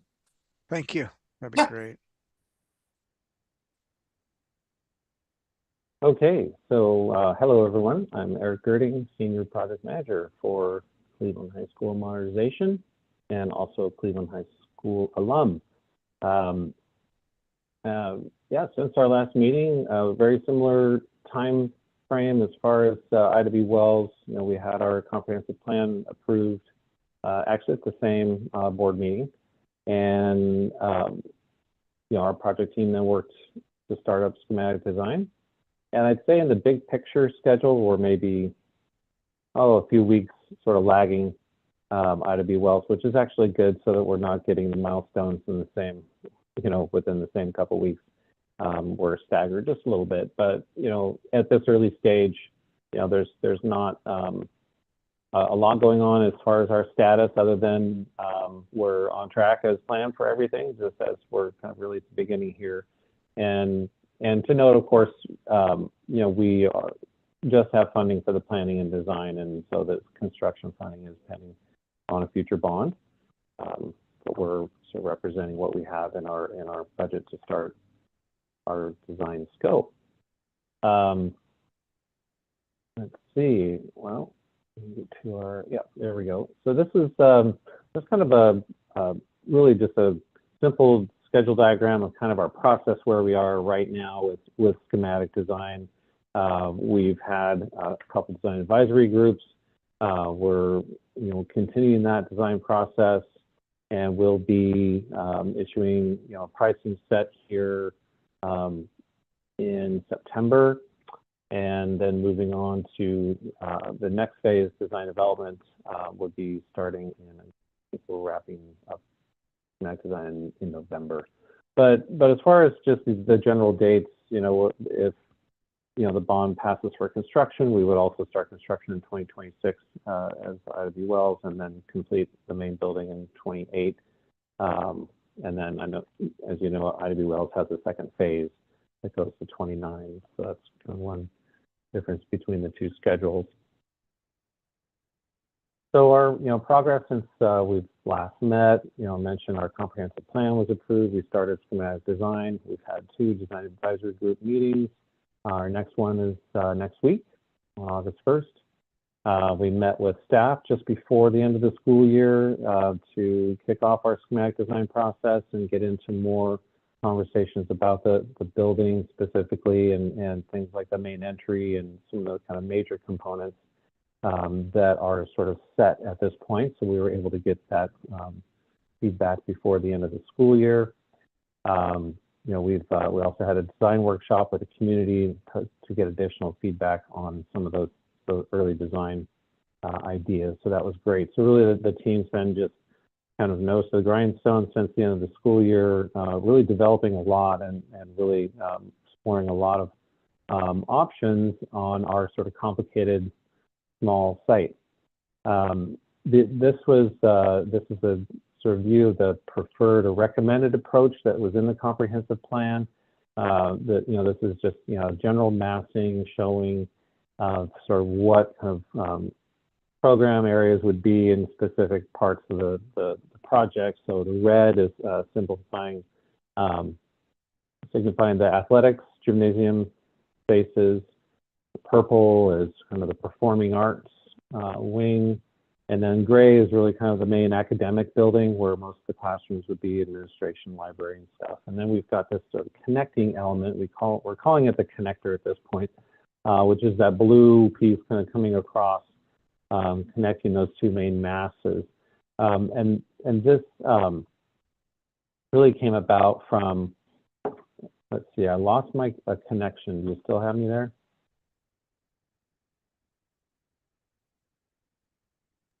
Yep, we can hear you. Stormy, you're on Okay. We lost your presentation, but we still have you and your voice. Okay. Yeah, I've got my phone connected. I'm similar. I've had some connection issues here, so I was calling in for the it's audio back. and hoping my computer continues. So there we go. Well, through the design, the comprehensive planning process, we really identified, the desire to create a larger, really they don't have much of an open space now at Cleveland, so creating this courtyard space in the center of the block. Also just with, we have two major streets, Powell Boulevard, of course, which is the state highway, and then 26th Avenue is also kind of one of the major streets. And so the idea is sort of really focusing internal to create that outdoor space and gathering space. And so this concept that the architects developed is really keeping kind of a swath of space kind of open through the site to allow for that. And so it's been really providing some interesting opportunities for the design. This is looking, from kind of the southwest, sort of looking, with Powell Boulevard in front of you. You see the parking lot there. We're keeping the parking lot as a parking lot. We'll do some improvements, add trees and stormwater treatment, et cetera. But the main structure and everything is all built on one single block. This is showing the actual gray sort of portion is a 5-story building. What we've done is we're looking at a couple of different options right now, kind of 5-story over there and 3 stories along Powell, and then a 4 and 4. And that depends a lot on construction type, as well as just how we want to organize program. It looks like we're kind of leaning towards more of a 4 and 4, which creates, reduces the building height that we had in this concept on the residential side, and then also kind of helps more evenly distribute some of the program areas to the other side of the project as well. So we think that is probably better too for just movement around. Part of that building type and construction type conversation does include a mass timber, and that's been a common conversation in the 3 modernizations, the high school modernizations that are in design right now. So that's part of some of our coordination and sort of meetings between the teams to really look at that and how we want to approach our structural systems. This is just a couple massing diagrams that kind of at the beginning of schematic design where they're really starting to kind of play with the model and start, creating a little bit more sort of architectural expression. Just want you to know we're not wanting it to look like the Memorial Coliseum, even though it does right here. This is just a wireframe model so that we can look at the massing. So it's not an idea of what the exterior would be like, but really just trying to understand how we're organizing things and starting to look at that design of that interior courtyard space. We have about 18 feet of grade change from the east side to the west side, going downhill of the site. And so as you see, to kind of get through the site and be able to walk through this courtyard space, we have a series of ramps, stairs, looking at creating gathering spaces as you go to kind of create different outdoor spaces for students to gather, where we could have outdoor classroom opportunities. Down further, kind of in the upper left of this corner, we're looking at actually like a little turf patch too, that can kind of be a multi-purpose sort of grassy area, but have it be turf so it can be used, throughout the year. And then also with the idea of perhaps there's a stage down there. And it also would be near the entrance to the theater, so perhaps there are opportunities for for performances or gatherings to happen there. So really wanting to maximize the kind of outdoor open space that we can create to really help Cleveland have that school heart and gathering space that it just it hasn't had. And this is just another view of what the entrance sort of configuration may be like, and it's funny to see this now because I know what I saw on Tuesday is very different than just what I provided for these slides just about a week ago. So that one thing that's really encouraging with the design team to see how they work is that they're really exploring many options of how we can organize the program and design on the space and with interior as well. And so it's great to see that work that the team is doing. We have Malum Architects with Studio Petretti as a joint venture, and Amanda Petretti is kind of the design lead. And it's really been a lot of fun kind of looking at these ideas and seeing how they develop. So I'm looking forward to showing you what we've done the next time around. So our next steps, we are also in the major projects group with the City of Portland. So that's a great thing for all three of these projects. So now that the city has agreed to bring all three of these high schools into the major projects group program, which streamlines our permit review process. We meet with them every 2 weeks now, starting in design. So we've already had 4 meetings with different folks from the bureaus, and so we can bounce ideas off them as they're being developed and not have to wait until an early assistance meeting or a design assistance meeting to find out like, they don't want us to do that, or we've got to really come up with some burden of proof to get some adjustments. And so we already have a number of adjustments that we're going to be looking to get some adjustments around the code, but getting their support and discussion through that process has been will really mitigate the risk of those not being approved, so that we can really pursue what we want in the design.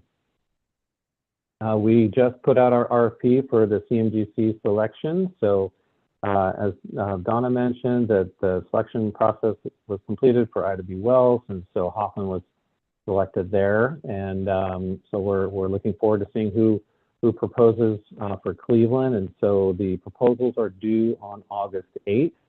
And then we will be doing evaluations, interviews after that, and looking to get started as soon as possible in early September.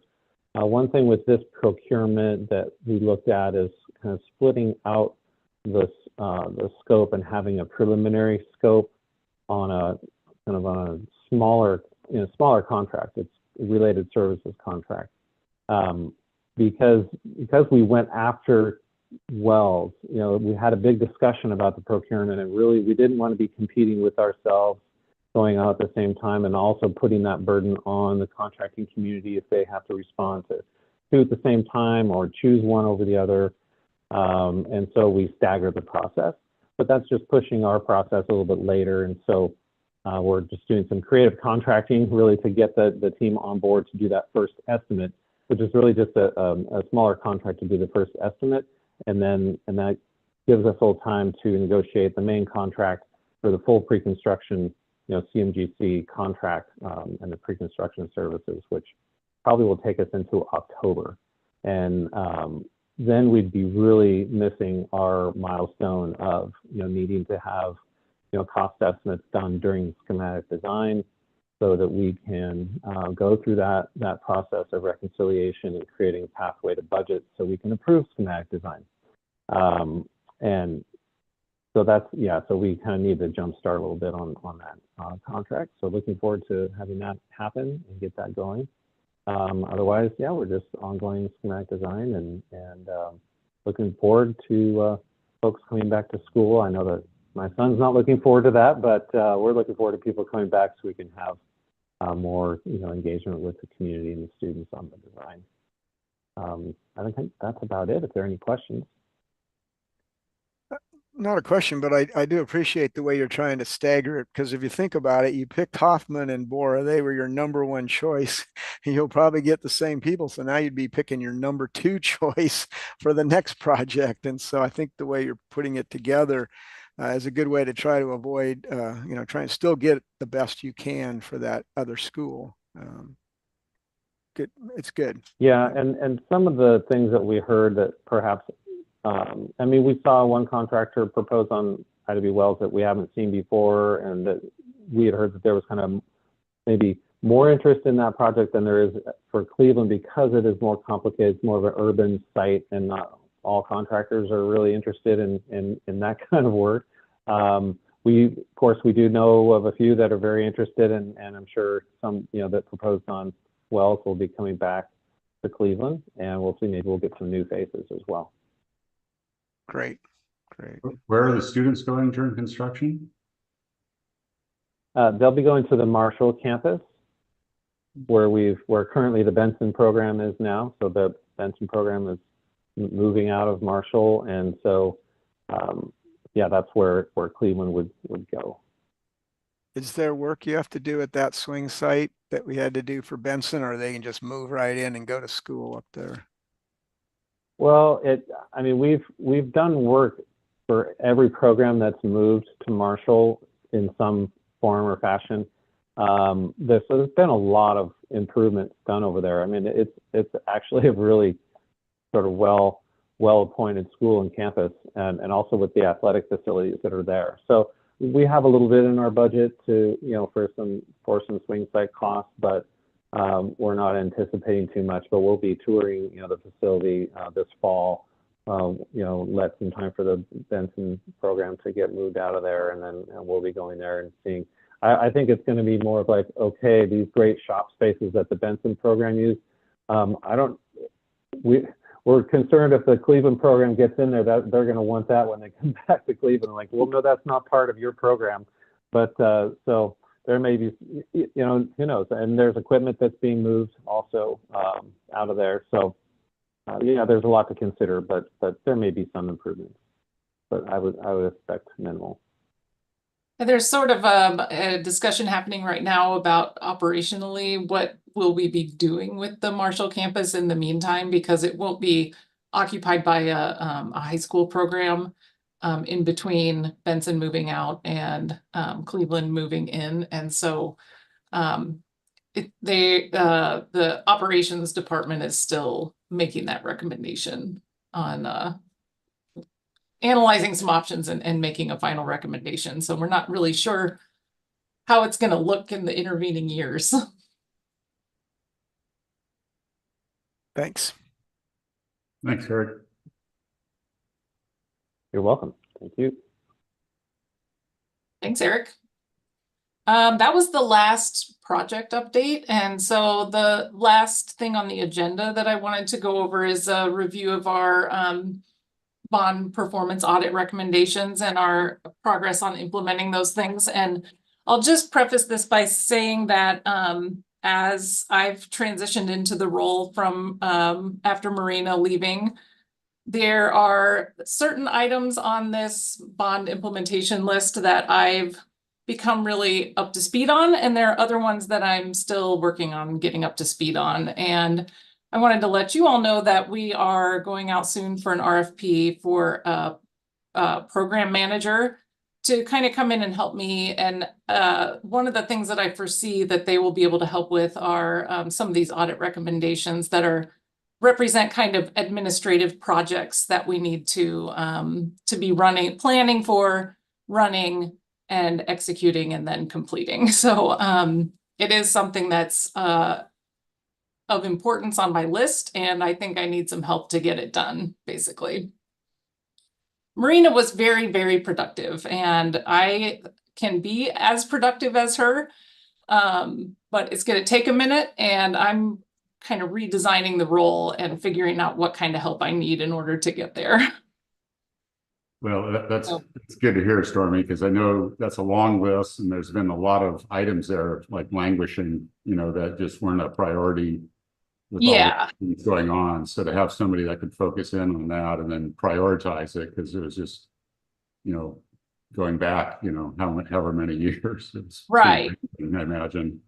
Yep, and we just started our year 6 audit process. So our auditors were in the building, I want to say it was 3 weeks ago, maybe, doing field work. And so we're, you know, we're already starting on the process of getting another round of recommendations. So yeah, it is important, and I'm dedicated to, you know, getting these items implemented. Let me share my screen real quick. So what you see on the screen, or what you should be seeing, is our audit recommendations from 2019. And the program, the left-hand column here that says program, that's actually the bond program that they apply to. It's not the year that the recommendation was made. And so of the ones that are still open, number 7 here, this is about file management, basically data management, document management. And this is something that we're working on. This is almost like something that will never be done working on, I think. And one of our directors of construction is tasked with really managing this. And we do meet on these audit recommendations on a monthly basis, and then more often for the specific projects. And this one it's rather a beast, and it is one that I definitely think the program manager is going to be able to help us with, as far as writing SOPs and kind of creating template project folders that we can use to really you know, operationalize this recommendation. But it's definitely not complete yet. We are making progress and spending time on it every month. Number 10 here is supplement decision-making hierarchy process. And this one is like this close to being done. So we have created an SOP and presented that SOP at an all-staff meeting, I think last month. And then the next step is to just get the sign-off, the final sign-offs on it, and we will add it to our Pepper training, which is just our kind of online computer-based training program that we create lists of mandatory trainings for all of our employees. And so that will be a training that OSM staff have to complete. Any questions on this first page? Okay. All right, second page here is the 2020, from the 2020 audit, and these still apply to the 2017 program. Conduct a post-project completion analysis for Madison and Lincoln High School projects to evaluate the benefits and challenges of the CMGC delivery method. This is one that I have to admit I'm not quite up to speed on, and I don't really know the status of it. And so I do know that this happens for we're required to do this, and that the note here says that for Lincoln, it wouldn't be resolved before this year. So this is something I'm still following up on. And yeah, so hopefully at the next meeting, we'll have a better work plan for getting this one done. That's the only one on this page that's still in an incomplete status. Any questions about that? Okay. Next page is our 2021 recommendations. And again, they apply to the 2017 program. So the board revisiting its equity and public purchasing and contracting policy to clarify and define the district's vision, goals, and commitment to business equity. So this is something that does depend on the board's appetite for reanalyzing this. And I think since our last meeting, we have a new superintendent. So we do have a lot of leadership transitions happening at the moment. And so this is another one that's been a little bit on the back burner, and that for me, I'm still figuring out how to navigate those levels of leadership here at PPS. So something that I'm keeping in mind, but haven't made progress on in the last 3 months. The further develop the board's overarching vision into more succinct, measurable sub goals or objectives. So this is kind of on the same in the same category of recommendations.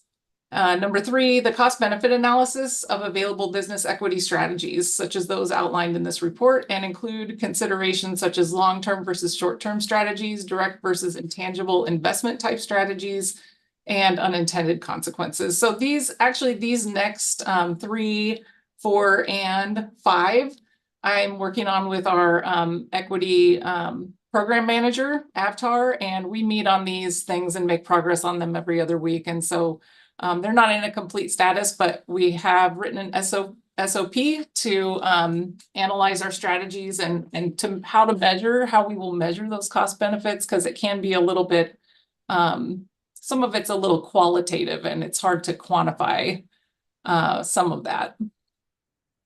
So again, still in a working status, and we are actively working on them every month.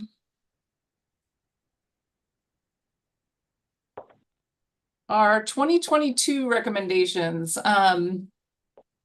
The first one here, we've had a lot of progress on. Again, this one is one that's like this close to being done. Our eBuilder administrator is out on FMLA parental leave right now. And so we are just testing our project closeout process in eBuilder. And then once those tests are complete, we'll be able to actually roll that out. So I'm hopeful that that will be rolled out and that we'll be closing out processes or projects through eBuilder processes, kind of automated prompts to the project managers on how to close out projects, and that we'll be doing that before the end of the year. Workforce equity strategies. Regularly identifying, reviewing, and assessing workforce equity strategies on a designated timeline. This is one that I am still getting up to speed on, honestly. But I know that Avtar is working on creating a work plan for all of these recommendations that relate to equity. And then clarify the workforce equity administrative directive protocols for whether workforce equity outcomes and progress should be measured and reported in aggregate or disaggregated by each apprenticeable trade. So in rereading the existing administrative directive, I think it's pretty reasonable to interpret it as saying that it wants reporting but disaggregated by each apprenticeable trade. So we're going to look at, we believe we already have the data to be able to do that. And so we're going to look at starting to report it in that way without going to the board and asking for a clarification of the administrative directive, because I think there's a reasonable interpretation of it that would say we should do that. Number 4, conduct a review of workforce equity program specifications and analyze whether existing rules could be enhanced to benefit intended target audiences. So this one is still under review. We've been, trying to implement some of these other ones first. Number 5, continue in progress efforts to revisit the type of key performance indicators it should track and report on that best align with PPS overall objectives and bond project objectives. So again, still working to determine those KPIs. 6, require general contractors to consistently report specific safety performance data to OSM. We're reviewing the best procedure for implementing this and talking with our project managers about including that in their project status updates that we get from them on a monthly basis. But again, it might take some eBuilder technological kind of updates in order to get those fields in there. 7 is establish a formal framework for CBSE management and staffing with clear roles and responsibilities with defined authority and accountability. This is something that our new superintendent, I think, is going to be kind of picking up leadership on, and her chief of staff that she just appointed or hired this is a topic that they're going to be covering quite a bit. every kind of F&O committee meeting and bond meeting or board meeting, it comes up, what are we doing with CBSE? What's happening? We still haven't, if you look at the reports, we haven't spent any of the money that was funding the CBSE from the 2020 bond yet. So that's certainly something that's happening. We have a project manager within OSM that is working on managing the facility part, the bond compensability part of the CBSE, but it requires some first creating the kind of vision and the operational plan of what the CBSE is and what's going to happen inside that facility before we can start actually designing that facility. And then same with number 8, the CBSE implementation is kind of dependent on getting hired that CBSE director at the district level. And the next one is also CBSE related, and so is number 10. So that's kind of the updates for our audit recommendations. What questions do you all have? I don't know if it'd be really possible or maybe helpful to have like estimated percentage complete for each item and possibly like a target completion date, like an aspirational target. I know it's a little early, you're just wading into this, but just a thought that down the road that might be, just for tracking, like, okay, how far along is this really, and when do you realistically think it might be completed? Yeah, I agree. I'm a project manager too, so I want to know, I want to see what my goal for these items is to really have a work plan that defines the tasks to get from here to completion on each of these recommendations, and to have those tasks assigned to staff in OSM and to track the completion of them and have accountability for us on spending time on them and getting those tasks completed. So yeah, I agree. We do that on all of our other projects too, right? So we should do it on our administrative projects as well. I just want to say thank you for actually having the audit report. I think it's been an RPC report for like what, a year, Greg? We're like, I actually went in and edited my template for the next report. I was like, oh wow, we got an audit update with things that Stormy knows what's going on. Okay, this is great. So like, I just think that first step was, I don't even know the last time we had an audit update. Only when the reports come out, then we see them, and then that's the end of it. I think we get a report. Yeah, so I'm just going to say thank you, and I'll let Greg add whatever. Well, the only thing I'd add, I think, Stormy, you're on the right track hiring a project man. I mean, this is a project. This is this, and I think all too often these audit reports, and I think I mentioned it when I talked to the auditors this year, they get kind of second. I mean, our main goal is to get buildings built here, Right. get schools built, get them done, get kids in them, and so while these are in theory are supposed to maybe make us more efficient or make us, look at what we're doing from a policy perspective, they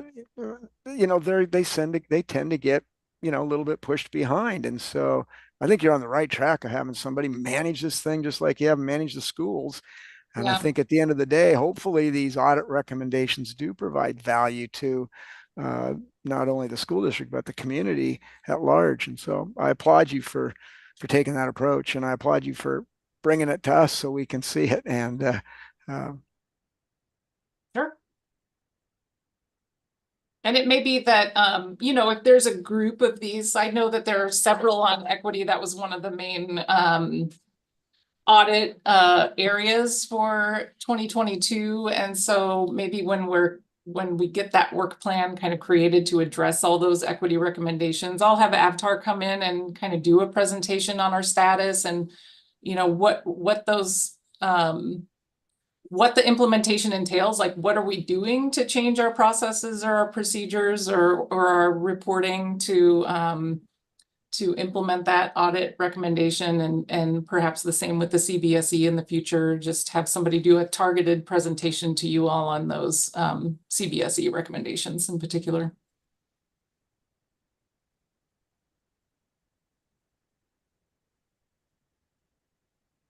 Great.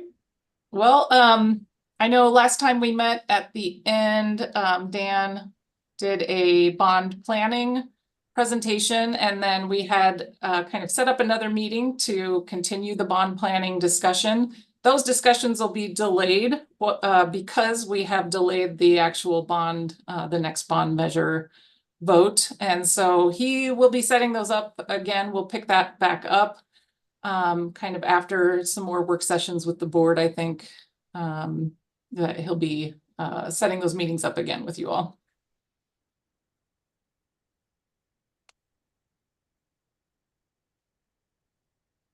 That's all we had on our agenda. I love when a meeting ends Right on. 4 Yeah, minutes early. I thought we would be done at 7:30, so we're a little like 7 minutes after what the agenda says we would adjourn on, but we did have until 8 o'clock reserved with you all, so It's yeah, all good. not too bad. All good.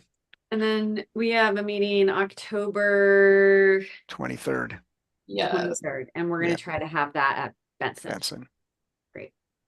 Be great. Great, great. Yeah, I'll send out the Invite. October 23rd. Yep, I'll send out an invitation for that one, just to hold the time. I think we really, I'll add this to my meeting too, but like we really have to talk about additional members because I think technically Norm, Greg, and I are done in January unless we are renominated and or choose to stay after being renominated. But we will need a chair or Mhm. chair nomination. So would we meet again in December or is October our last meeting? Let me look at our work plan. Sorry, That I'm is- just- I I'm- think Yeah. October is the last quarterly meeting because this is third quarter. Yeah. So I think we just need to have, we may have to do some, we just need to have a plan. Yep. And I would really love to have a crew where it's more than just 3 of us. And I think Greg, Norm, and I are tired. And what the heck?